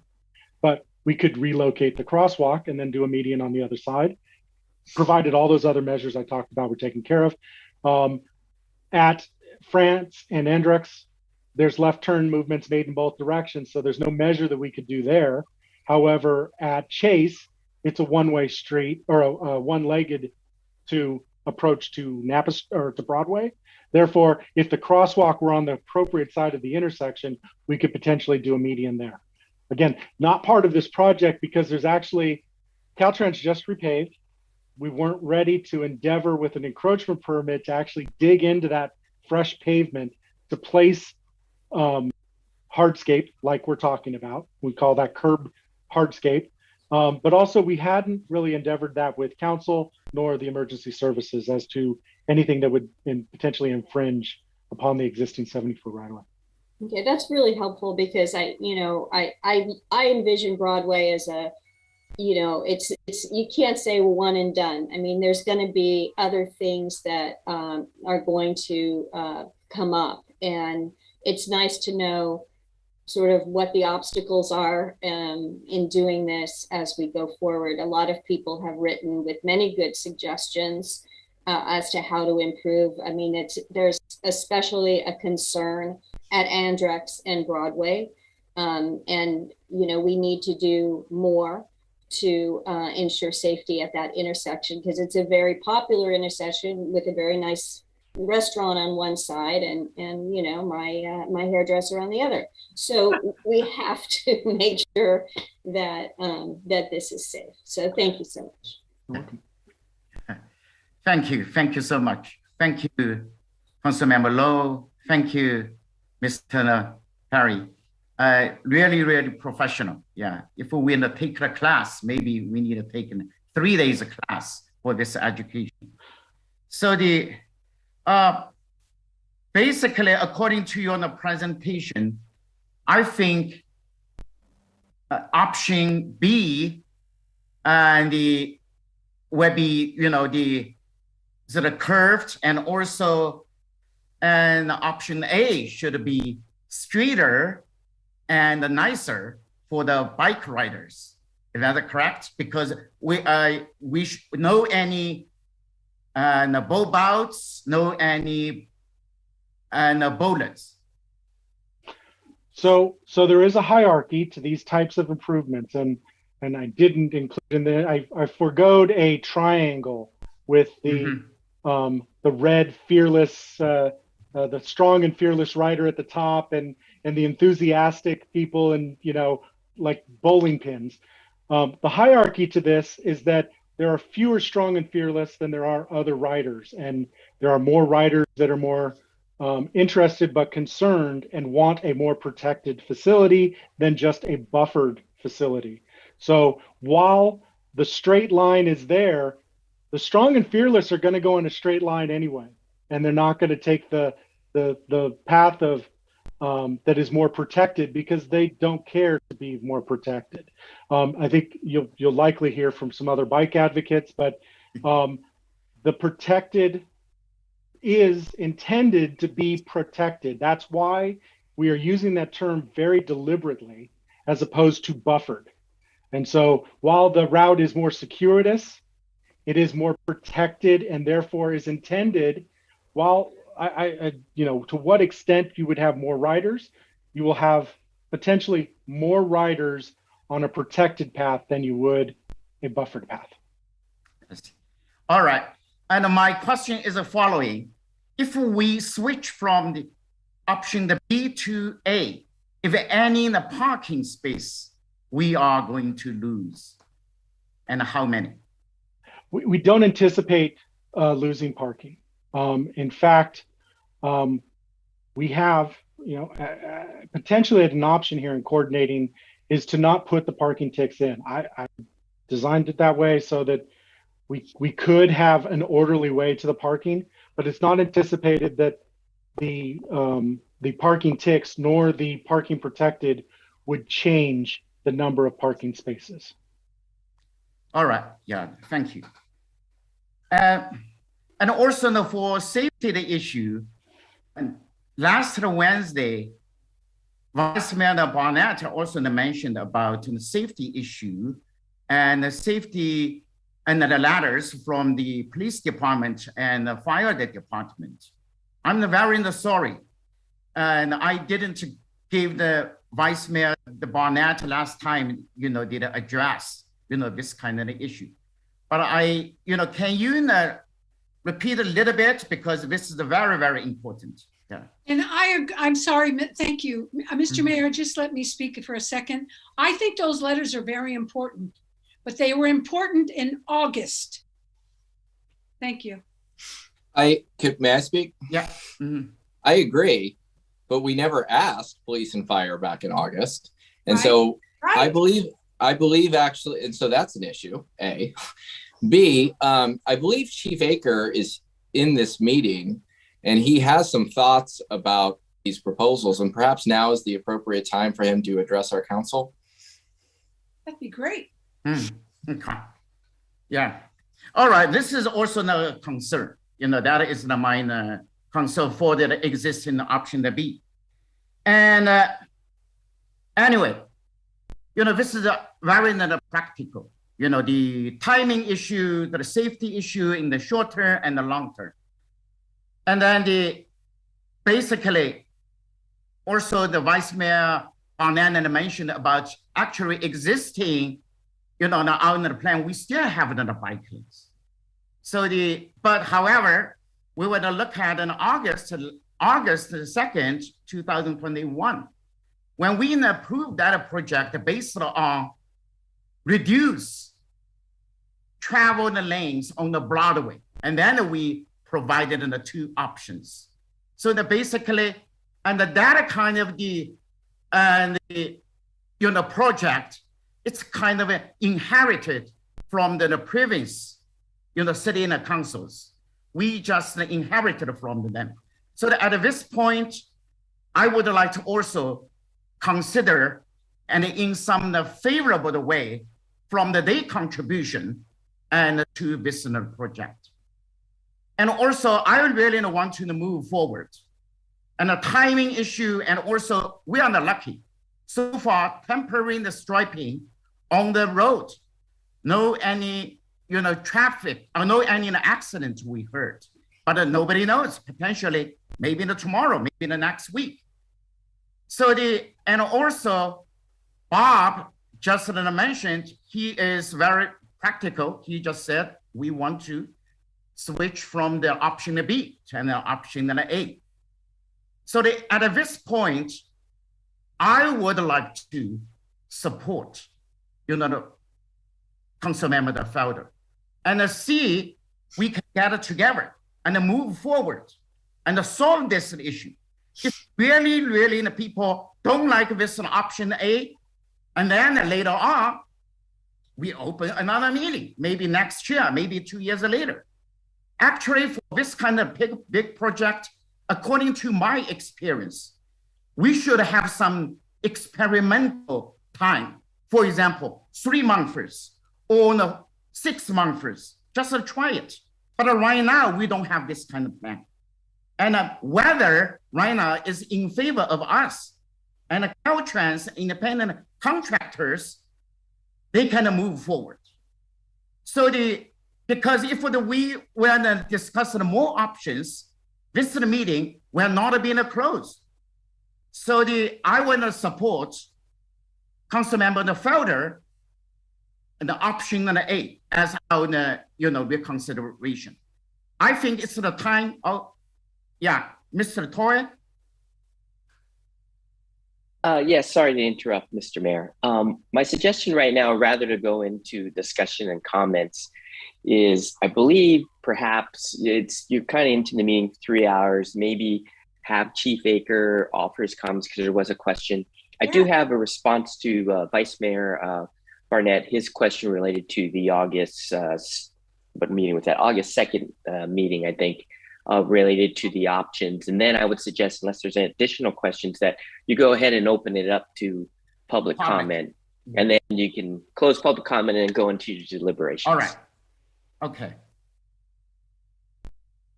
Fire Chief, is it your turn? Thank you, Mayor Ding. I appreciate the opportunity to speak to you, the council, staff, as well as the Sonoma community. So I'll try to be brief, as I know we're all over 3 hours into this meeting, but as we all know, this is a really important topic, and it is important that we get it right. First, I want to say as just a little bit of background. I know many of you know this, but I've been a resident of this community since 1971. I grew up 3 blocks from Broadway. Grew up my entire childhood there, and I still to this day, every week I cross Broadway at Andrix probably 4 to 6 times a week to go visit my parents. So I feel like, in addition to your fire chief and the professional side of things, I feel like I have a history and experience here that gives me a little bit better of an understanding, I would say. And I've been responding to emergencies in this community for 34 years. So that's just a little bit of background. First, what I want to say is in my experience, as a first responder in this community and as your fire chief, by and large, our most of our incidents regarding pedestrian safety occur in crosswalks, in or near crosswalks. And like the one tragic incident that happened in the Andrix Street crosswalk of Broadway a little while ago, that's where we see these. And I really want to take just a moment to applaud the council and compliment the council for your very strong commitment to improve pedestrian safety at these crossings. You've committed hundreds of thousands of dollars to that, and that is going to make a big difference for our community safety. So thank you. Now, on the topic at hand, specifically, I have a couple of concerns, and then I'll kind of share with you where I feel like from a public safety standpoint we should be heading. So first is whenever there's any physical barriers within roadways, even things such as movable bollards or delineators, it's problematic. Yes, they can be run over by emergency vehicles, but if we have bollards and delineators and then parked cars outside of that, that's going to limit the available road space. And it's also going to increase the road or the distance for responding vehicles and fire engines to be able to get to buildings and to get behind buildings. As we know on Broadway in this stretch, there's a lot of live work spots. There are, just some very big challenges for access, quite honestly. And if a fire engine in a fire incident is going to be pushed back 15, 20 more feet and have to navigate some more challenges to try to get as close as we can to an incident. And some of those kind of apartments and storefronts or businesses that are back in courtyards, those are challenges. And we certainly know how to deal with those, but we don't want to be delayed, because as we know, when there's delays, fires get bigger, people's health is compromised the longer that it takes us to get there to provide aid. So that's one concern. The second concern I have is, because we're not just, we're a service that, looks at all aspects of our community and our community safety. We've done this with the parklets, and we're able to provide a lot of really good input and collaboration in trying to design parklets and make sure that those were safe for our community. So I view this no differently. So we look at individual incidents, we look at response times, but we also look at the bigger picture. We went through an event that I'm not sure any of us really expected or planned for in 2017, but we evacuated almost the entire valley, down to Napa Street. And it was, I was there that night and saw was part of those initial evacuations, which are incredibly intense and really fast paced, to then planning a more sequenced evacuation of our whole community. And that was a very impactful event for all of us in the community, but it was also big for us as emergency planners and managers to say, you know what, this could happen again. And so one of the things that that I'm very concerned about is if we look at options for Broadway that reduce the width of the paved area within Broadway. If the striping's there, I can live with that, because in an emergency, people still have the same width, the same amount of space to get out. And as we know, when our community needs to evacuate, it's going to be coming from the north and the east and a little bit to the west, and they're going to funnel south. And our primary route is Broadway. Yes, there's a couple of secondary routes, but the primary one is Broadway. So I am a really strong supporter of keeping that paved area, that paved width, the same as it is right now. There's communities that have gone through some of these similar things where they've, through physical barriers, Paradise did this. They reduced the lanes of traffic from 4 to 2. Obviously, that is a very tragic example, and I'm not saying that is likely here by any stretch, but it is a learning opportunity.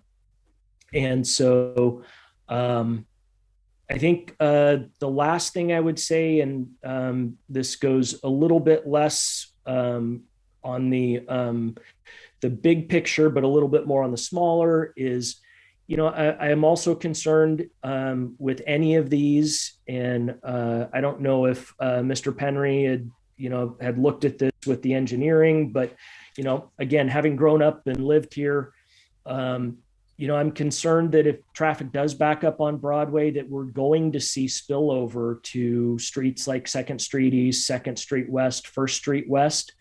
And, you know, those are the streets that people now take to walk and bike safely, because it's not the same traffic as Broadway. And so I am concerned that if we're putting more traffic on those side streets, that we're going to increase the opportunities, the possibilities of having incidents involving pedestrians, whether they're bicyclists, walkers, runners, whatever they may be. So with that, I thank you all for the opportunity to share some thoughts, and would be happy to answer any questions if the council or staff has any. Thank you. Thank you so much, Chief Aker, your service and your concern for our community. Council Member Felder, please. I have a question for Chief. In looking at the different things, I assume that you're saying you would much prefer option A to option B because it preserves the street width. Is that correct? Councilman Felder, thank you. I apologize. You know, in my comments, I did neglect to say that, but yes, specifically, I am in very strong support of, given the options, option A is something that I can definitely support. Thank you. And to me, that's the straw that breaks the camel's back in terms of making a selection. But thank you very much, Chief. Thank you, Councilman. Thank you so much. Yeah, I think that doesn't make the sense. You know, the car still on the side next to the curb. All right. Right now, I would like to open to the public.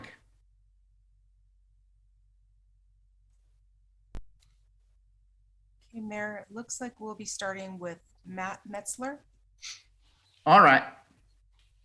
Mr. Metzler. Okay, can you hear me? Yes. Okay, yeah, because it's not different not having the, yeah, I have a lot to say, and I don't know if I can try and fit it into 3 minutes, but first of all, I'm a bicyclist, and I live in Sonoma. I have lived in the city of Sonoma for over 30 years. Rosa, the Sonoma County Bicycle Coalition, to ask for their assistance. But these advocacy for bike lanes is being driven by people in Sonoma who bicycle. So I am not an out-of-town Santa Rosa bicycle activist. Okay, I have been ridden an average of 40 miles a week for the last 40 years. And I really have a problem with people who do not bicycle, who do not ride bicycles, talking about where bicycles should be. The safest place to bicycle is near the pedestrians, at the curb. Cars belong together. Cars should be closer to the center of the street, and bicycles and pedestrians should be close to the side of the street. That will be the safest. The best thing we can do to make Sonoma safer is to way to reduce car traffic is make it easier for people to walk and bicycle. Car traffic is a safety measure that we can enact in Sonoma. And, we need to make it easier for people to bicycle and walk to the plaza up Broadway to reduce the amount of vehicle violence. Because right now, I feel like whenever I'm forced to bicycle, which is most of the time I'm forced to ride my bicycle between parked cars and 4,000-pound vehicles moving at 30 miles an hour or more. And frankly, I'm scared shitless by having to do that. And I have to do that all the time. It is time to stop exposing bicyclists to car traffic. These parking protected bike lanes work in Europe. They work in other cities in this country.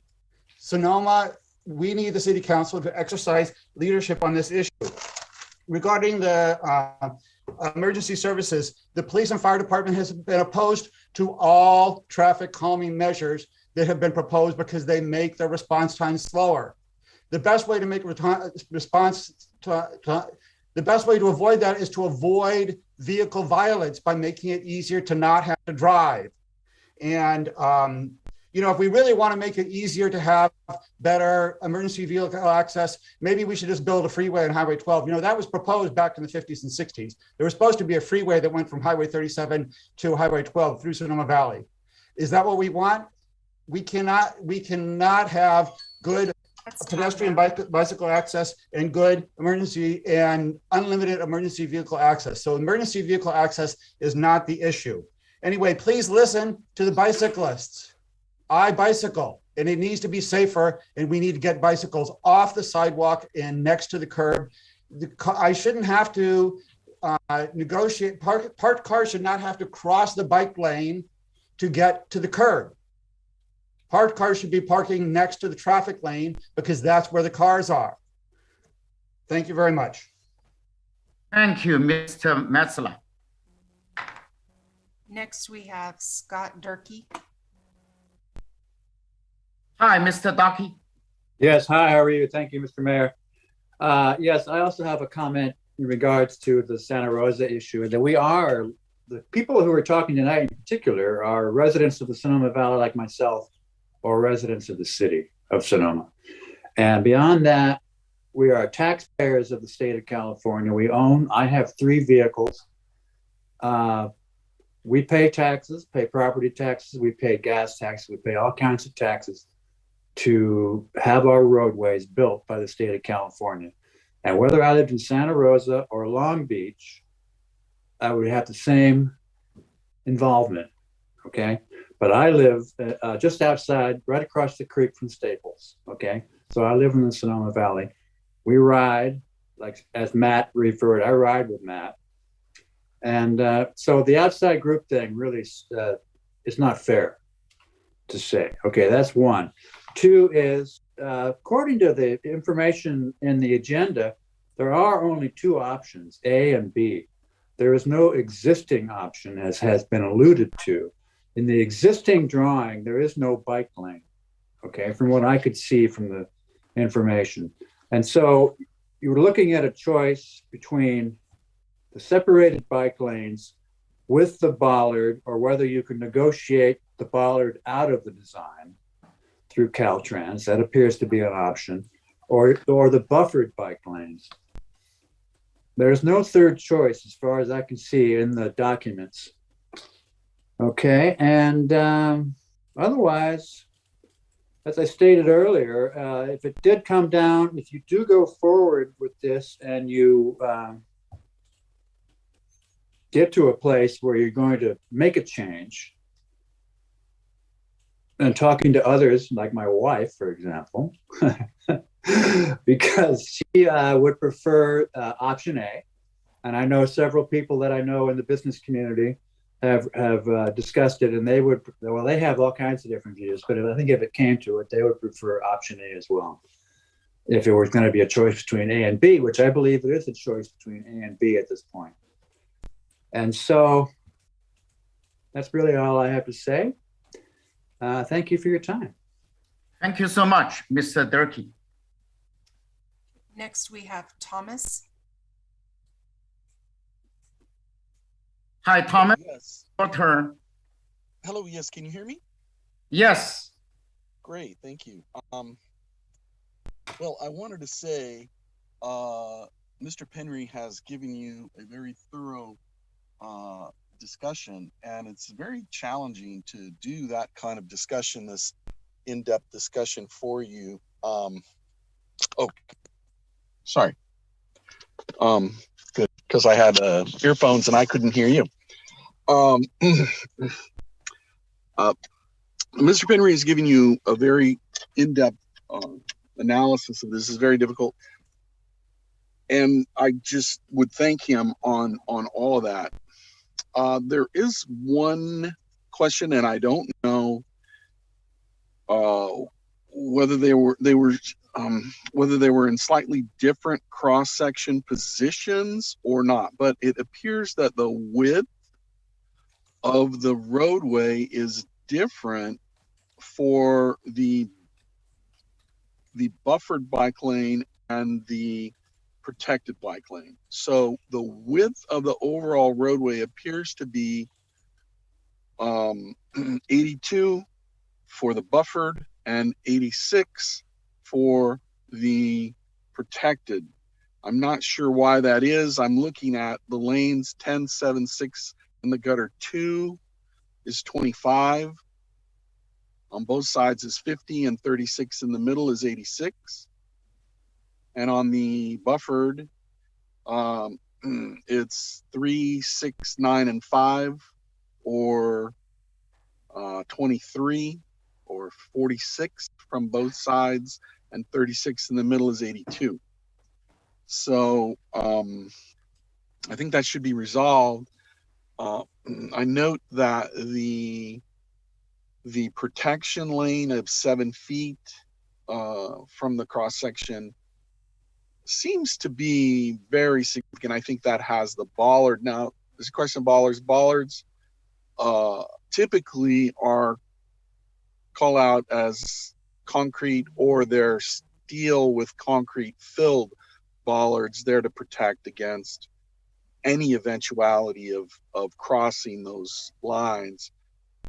This is not that case. These are just pieces of plastic. They don't prevent anything in per se, but what they do is indicate a narrowing of the roadway. They indicate a narrowing of the roadway to get people to perceive and slow their progress, because it is a very, very wide roadway, as Mr.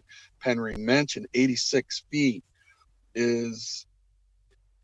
indicates, you know, it is like a freeway. It indicates got no problems, I can drive as fast as I want. And people have a tendency to drive the way the road appears, and they have a tendency to drive based on that environment, that kind of environment. If it's narrower, they drive slower.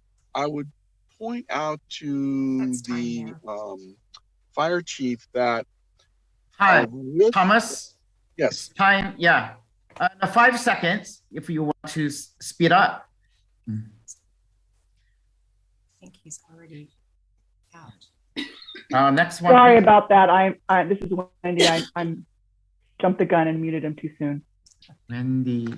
So next we have Tom Conlon. Okay. Hi, Mr. Collin. Hi, thank you. Tom Conlon here. I think Mr. Penry gave us a very thorough presentation, and I hope that we understood what he said. I was dismayed that some members of council and Chief Aker seem to still be arguing against the data that he presented. Specifically, he did say that there will be no parking impact. Let's be sure we understand that as we go into final discussions about this. He did say that the bollards are not a mandatory element. And so if there is aesthetic concerns about the bollards, that is a potentially negotiable matter with Caltrans. He also made it very clear that there won't be traffic backups with the road diet design, as has been well studied over the years since the 2016 general plan. Commissioner Barnett was incorrect in stating that the bike ped plan overrules the general plan. It does not.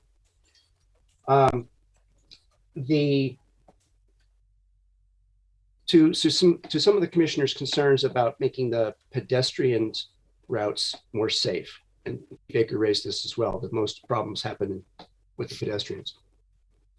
I will teach my granddaughter to ride her bike along the sidewalk if the option A is the one you choose. My great aunt and uncle used to live at 827 Broadway, just north of MacArthur, on the west-hand side of the street.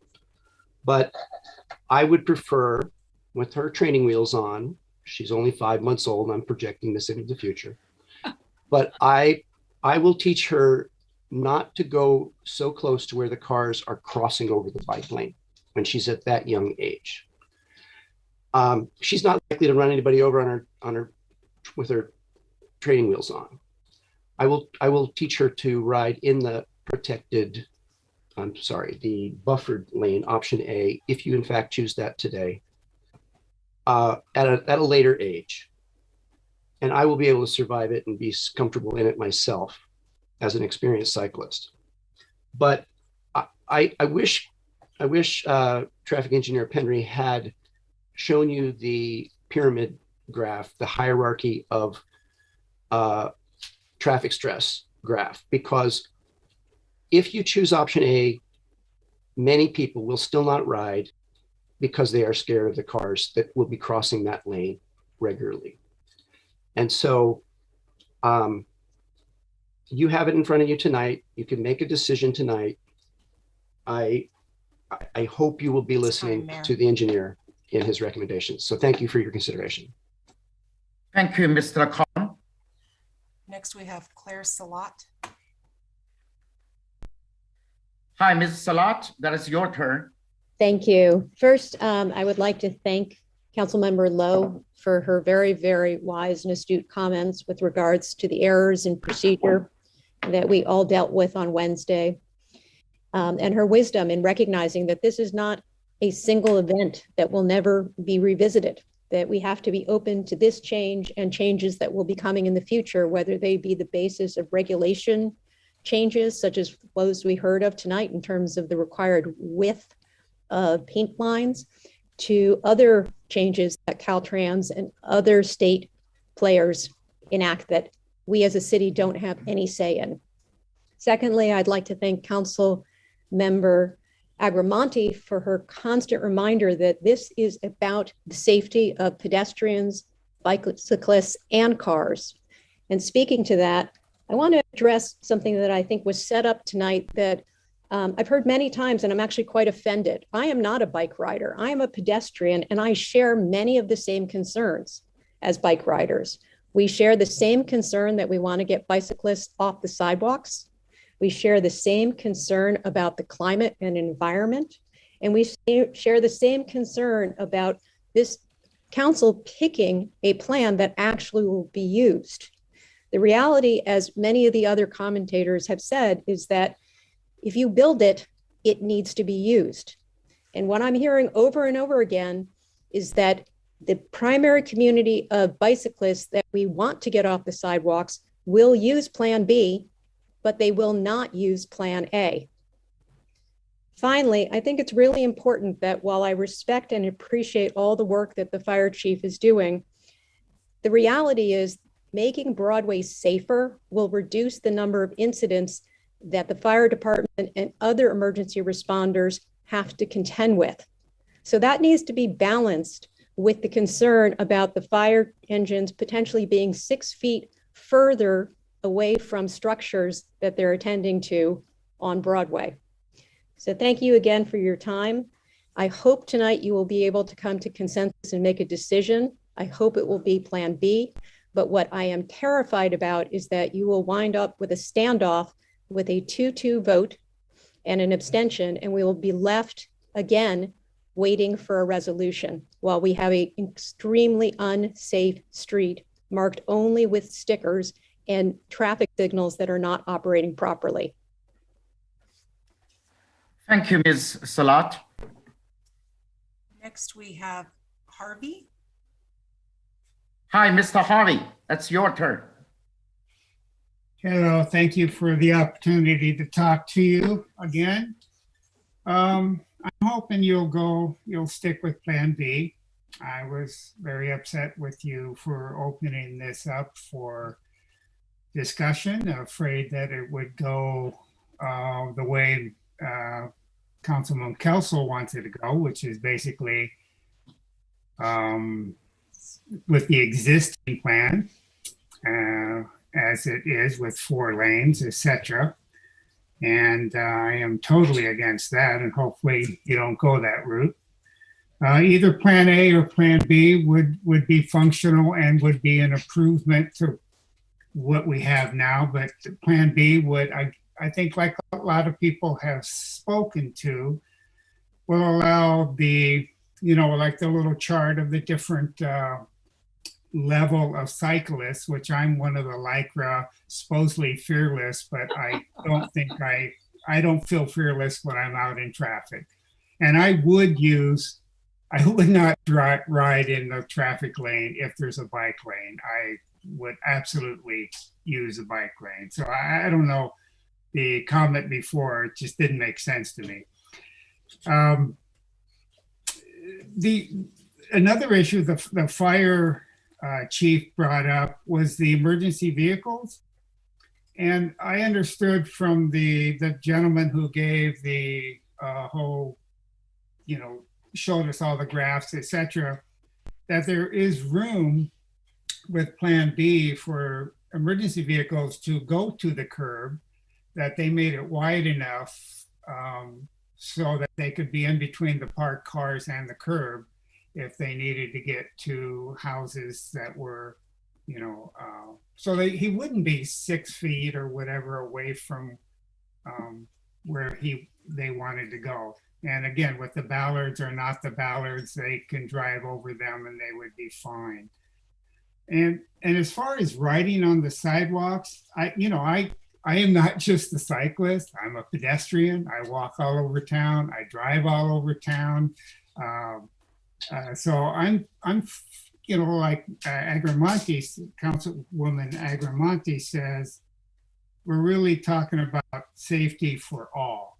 The cars, the cyclists, the pedestrians, and Plan B really addresses all of that. And it's optional. California, the state of California gives you the option of allowing cyclists on the sidewalks or not. The city of Sonoma, to my knowledge, allows cyclists to be on the sidewalk, and a law preventing that might be something worth looking to in the future. Anyway, thank you for your comments. Again, Plan B is my preferred plan. Thank you. Thank you, Mr. Harvey. Mr. Mayor, next we have Caitlin Cornwall. Hi, Caitlin, it's your turn. Thank you, Caitlin Cornwall. I'm speaking for Sonoma Ecology Center, not Sonoma Valley Collaborative. Sonoma Ecology Center wants to weigh in to speak in favor of option B because what's good for pedestrians and cyclists is good for the whole city. It's good for children. It's good for seniors. It's good for our health. It's good for our climate. It's good for local businesses. Making a more bike-friendly city is a positive. And there are details that can be worked out with Caltrans about the design, but there doesn't seem to be a reason to shy away from becoming a more bike and pedestrian friendly city. So please stick with the original decision and stick with option B. Thanks. Thank you, Ms. Connor. Next, we have Sinjin Bain. Hi, Mr. Bain, it's your turn. Great, thank you, I'm back. I just want to reiterate my support for option B. That's point number one. Point number two was the support and, reinforcement of my support of B comes from listening to Mr. Penry.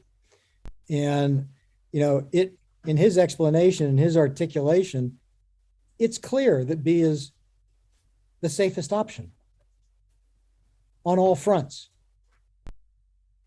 And it's clear that not only is it safer, it will support more of our residents.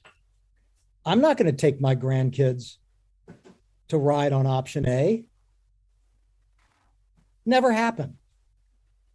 I will take them on option B because it's safer. This notion of driving straight on a bike and having to make a little bit of a jog, it's fine. And you've heard it from Frank, you've heard it from anybody. That's a red herring. We need to focus on what's the safest and serves the most people. So frankly, I was a little disappointed that nobody on council asked Frank what his recommendation is. I mean, he seemed to be indicating what clearly is the right selection without saying it. But if he was on this call, I would be saying, Frank, what's your recommendation? You happen to do this for a living. You're a professional. You see how this goes across the country. You're an expert in it. What do you recommend? He sees the situations with emergency vehicles. He sees the situation with cars, parallel parking, all kinds of things. So I was a little disappointed that, we didn't have a little more input from him, but, certainly everything that I heard only reinforces what I already had thought. So thank you for the time. Thank you, Mr. Bain. And next we have Logan Harvey. Hi, Council. How are you today? Hi, Mr. Harvey. I'm the mayor, former mayor. Yeah, welcome. Nice to be with you all. I am no longer a resident of Sonoma, but still concerned about what's going on there. I think the one thing that has always plagued this issue is the focus on bike lanes and whether it's, safe for bikers and things like that. One of the pieces that is really important to remember about this is a road diet has been proven by the National Traffic and Safety Federation over and over again to reduce traffic speeds by 7+ miles an hour. And it is the most effective way to reduce traffic speeds. Broadway has always been a site for speeding, and the speed signs are ignored. And so by reducing traffic lanes, whether you choose option A or option B, you will definitely be increasing safety on that road, especially for pedestrians. You'll make it easier for people to cross Patton and Andrews Street. And you will make it safer for bikers by reducing speeds and providing that safety. So whichever you decide, I support. I think a road diet is the right way to go because it will make Broadway change from a freeway into what it is, which is a city street that should be traveled safely and slowly by cars. So support either option A or option B. I think that's really the way to go. Thank you. Thank you, Logan. Appreciate it. So next we have Brad McCarty. Hi, can you hear me? Yes. Hi, I am also a cyclist. I also live in Sonoma Valley. I'm not a resident of Santa Rosa. And I thank Logan Harvey for what he just said.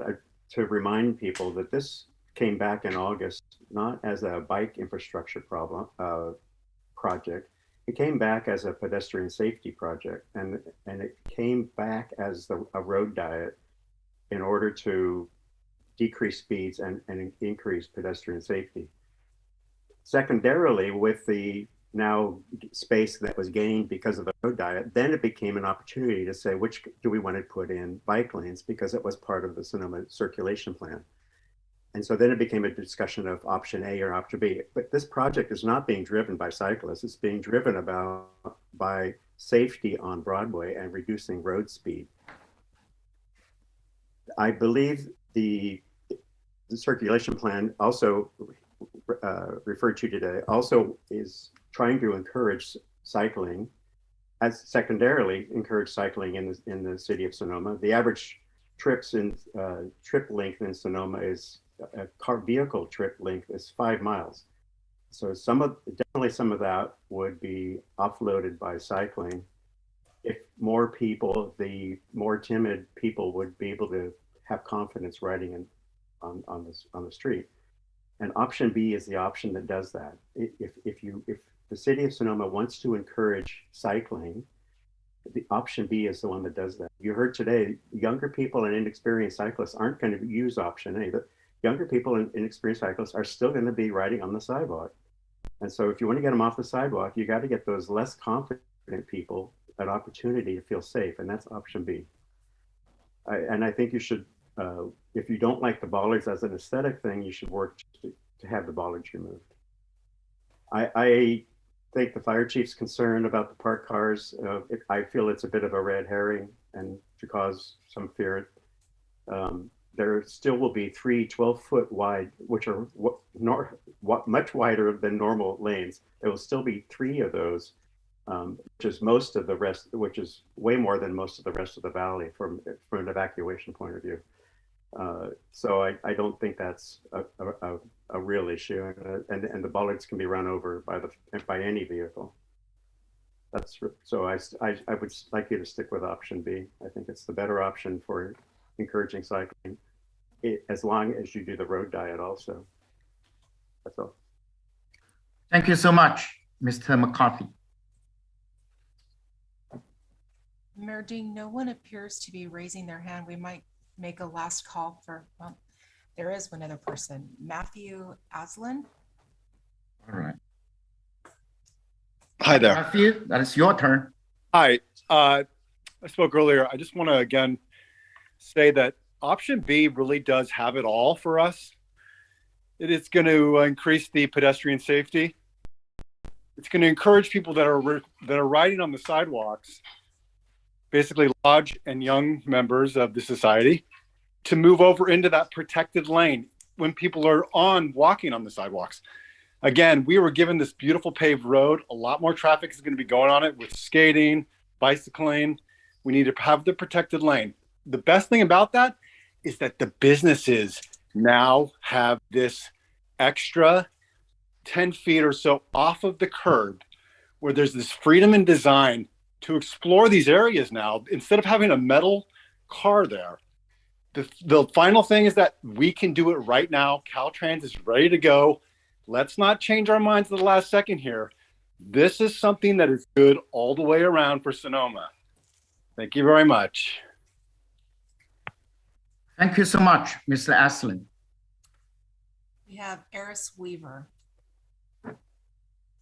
Hi, Eris, it's your turn. Hi, thank you very much. I got home and hadn't imagined that the meeting would still be going on this late, and I've gotten a little bit of updates from folks. So just 2 points that I want to make quickly. One is that I guess at some point in the conversation, someone brought up the previous bike and ped master plan and it calling for class 2 lanes. Class 5 lanes, these buffered bike lanes that we're talking about now, did not exist as a category back when that plan was last updated which also just points out, I think, that it's also time to update the Bike and Ped Master Plan. The other thing is, I had also communicated earlier with Suzanne Smith from the Sonoma County Transportation Authority, and they are also in support of option B, and pointed out an error in how things were put in the staff report. So again, all of these cycling organizations, the transportation organizations are all unanimous in that option B is the safest for bikes and pedestrians. Thank you. Thank you, Ms. Weaver. Okay, Mayor Dean, maybe one last call for public comment. All right. Just a second, if anybody else is raising their hand. Doesn't appear to be the case, so you can close public comment. All right. If there are no public comments, come back.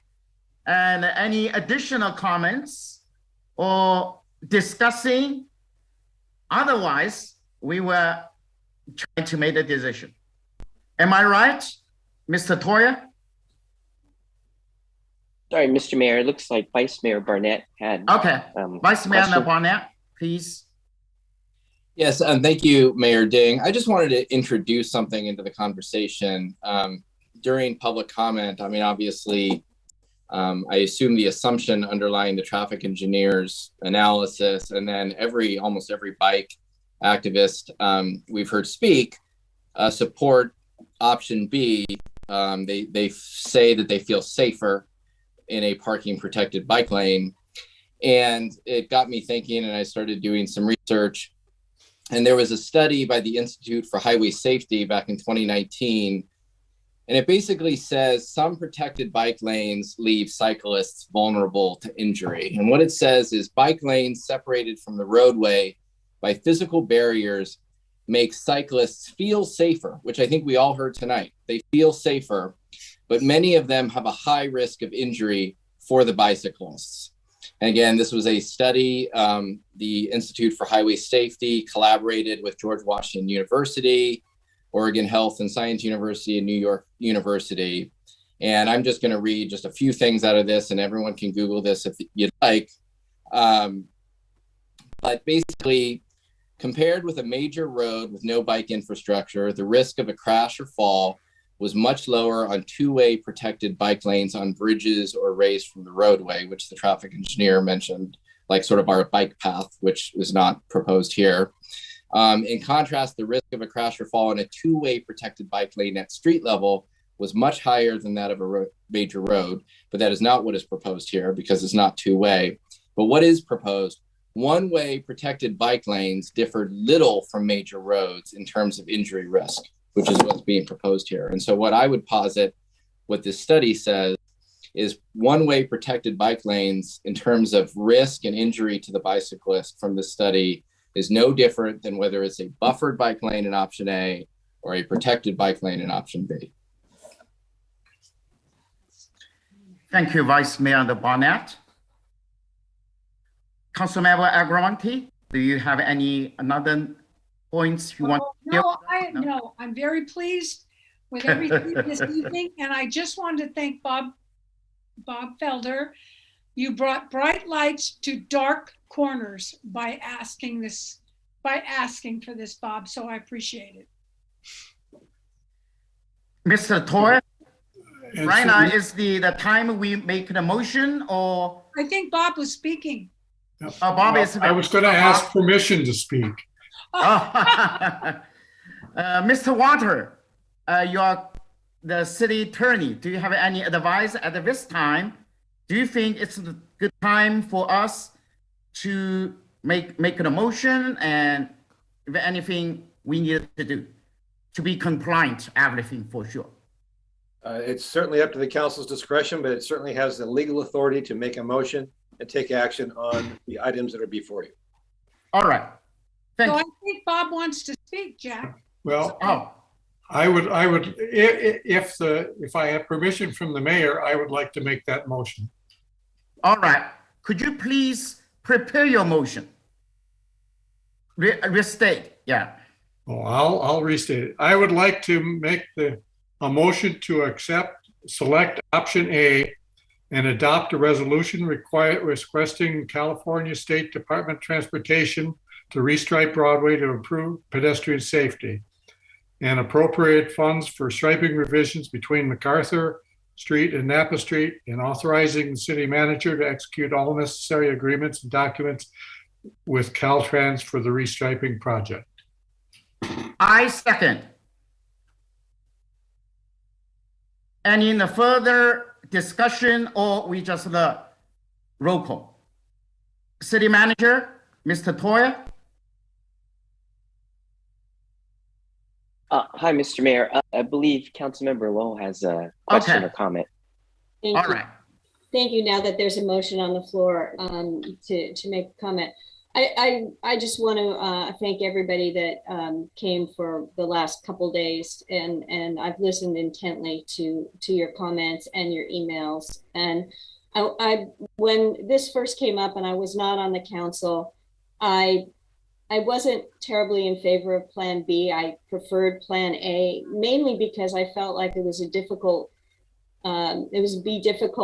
for Sonoma to adopt Plan B. It was too different. And I hate to say that, I'm a typical Sonoman in that way. It's sometimes hard to make changes. That being said, since that time I've traveled and I've seen protected bike lanes such as Plan B in other places, and I do know that they work well. So I want to be very honest in saying that I've learned a lot since my initial response in August, and you know, I totally understand the reason why people are speaking in favor of Plan B, and more so than I did back then. But that being said, I think there's something even more important going on here, and that is the trust of the community.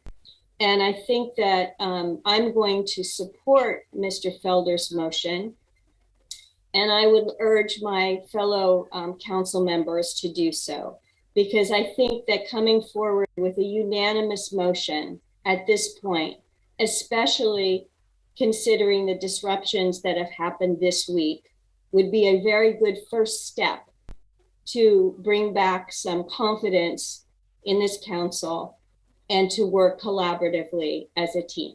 So I will support Mr. Felder's motion, and thank you for the opportunity. Thank you.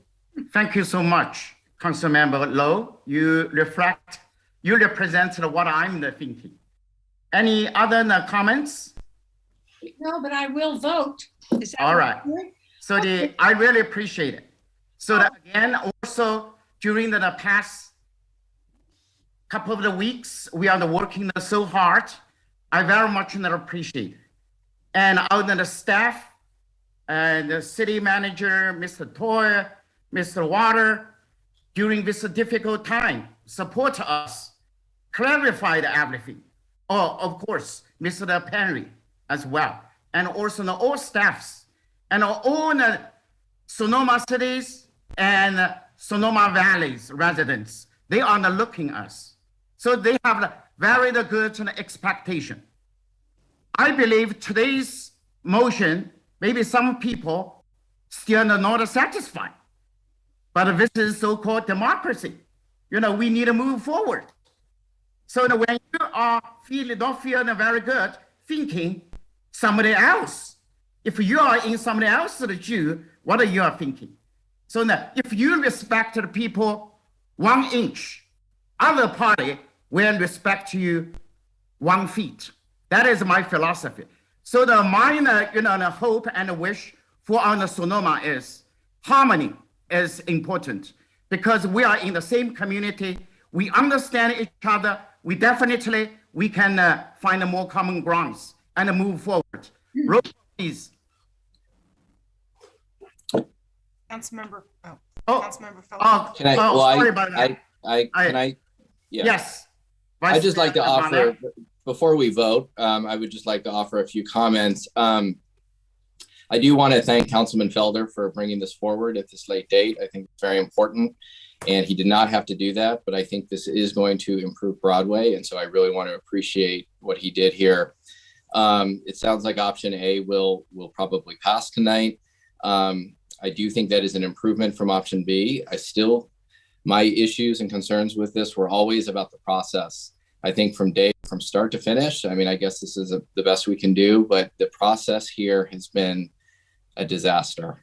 And I really think this is the last 4 blocks of the El Camino Real. As I've often said, this is a state highway. This is the approach to the last mission. This is the approach to where the Bear Flag Revolt occurred. I think this is, in my view, the state of California's interest to get the last 4 blocks of this right. And I just don't think the process has produced that. I think there are ways to improve pedestrian safety, which I think are very important. This council has allocated hundreds of thousands of dollars for pedestrian beacons. And honestly, if we had an exhaustive process and I thought that ultimately the best way would be to do this, then perhaps I would be voting for option A tonight. But I just don't think that option, I just can't support that. I just can't vote for that tonight. I do support, and I'm concerned that going forward with option A will preclude the council, or will basically stop the process of improving Broadway in the future. I know Councilwoman Lowe said this is going to be it, and I actually agree with her, but I think it would provide more impetus and momentum for us to work with the state and get the last stretch of the El Camino Real right, with medians and there are a lot of things we can do. 22 years ago, the Chamber of Commerce suggested a nice median that would have provided pedestrian refuge islands. Again, that's not going to happen tonight. And I still think that I would like that this council to continue to look at that moving forward. And so, again, and when we do that, we need to reach out to businesses on Broadway. We need to do a lot of exhaustive analysis, and I hope that's not all done. But I, again, want to thank the rest of this council. I want to thank everyone that has participated in this process. And I do want to thank Councilwoman Lowe for her, I think, very wise words tonight. I want to thank the mayor for conducting this unique process. And I do, again, want to thank Councilman Felder for bringing this back. Thank you so much. Thank you. And also, I want to say thank you. I know that you address a lot of the issues. You represent a lot of the people behind you, because I heard I received an email. People stop me on the streets on the Safeway. You know, they talk about exactly what do you want to say. So I really appreciate it. But again, you know, I respect whatever you want to make a decision, and your concern, your trust, your love to the community.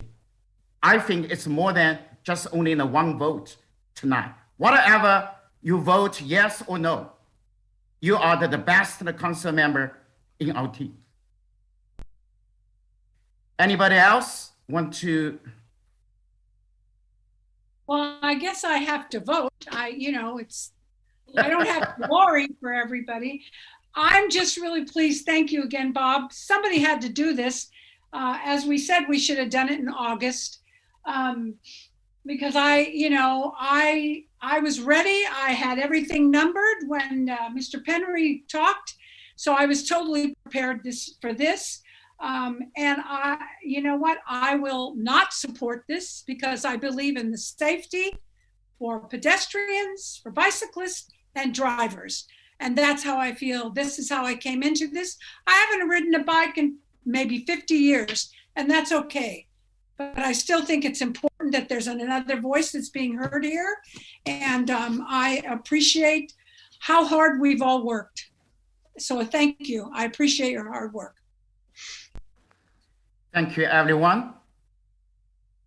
Is it ready for us to vote? So let's start with Councilmember All right, Felder. yeah, let's start. Yeah, roll call, please.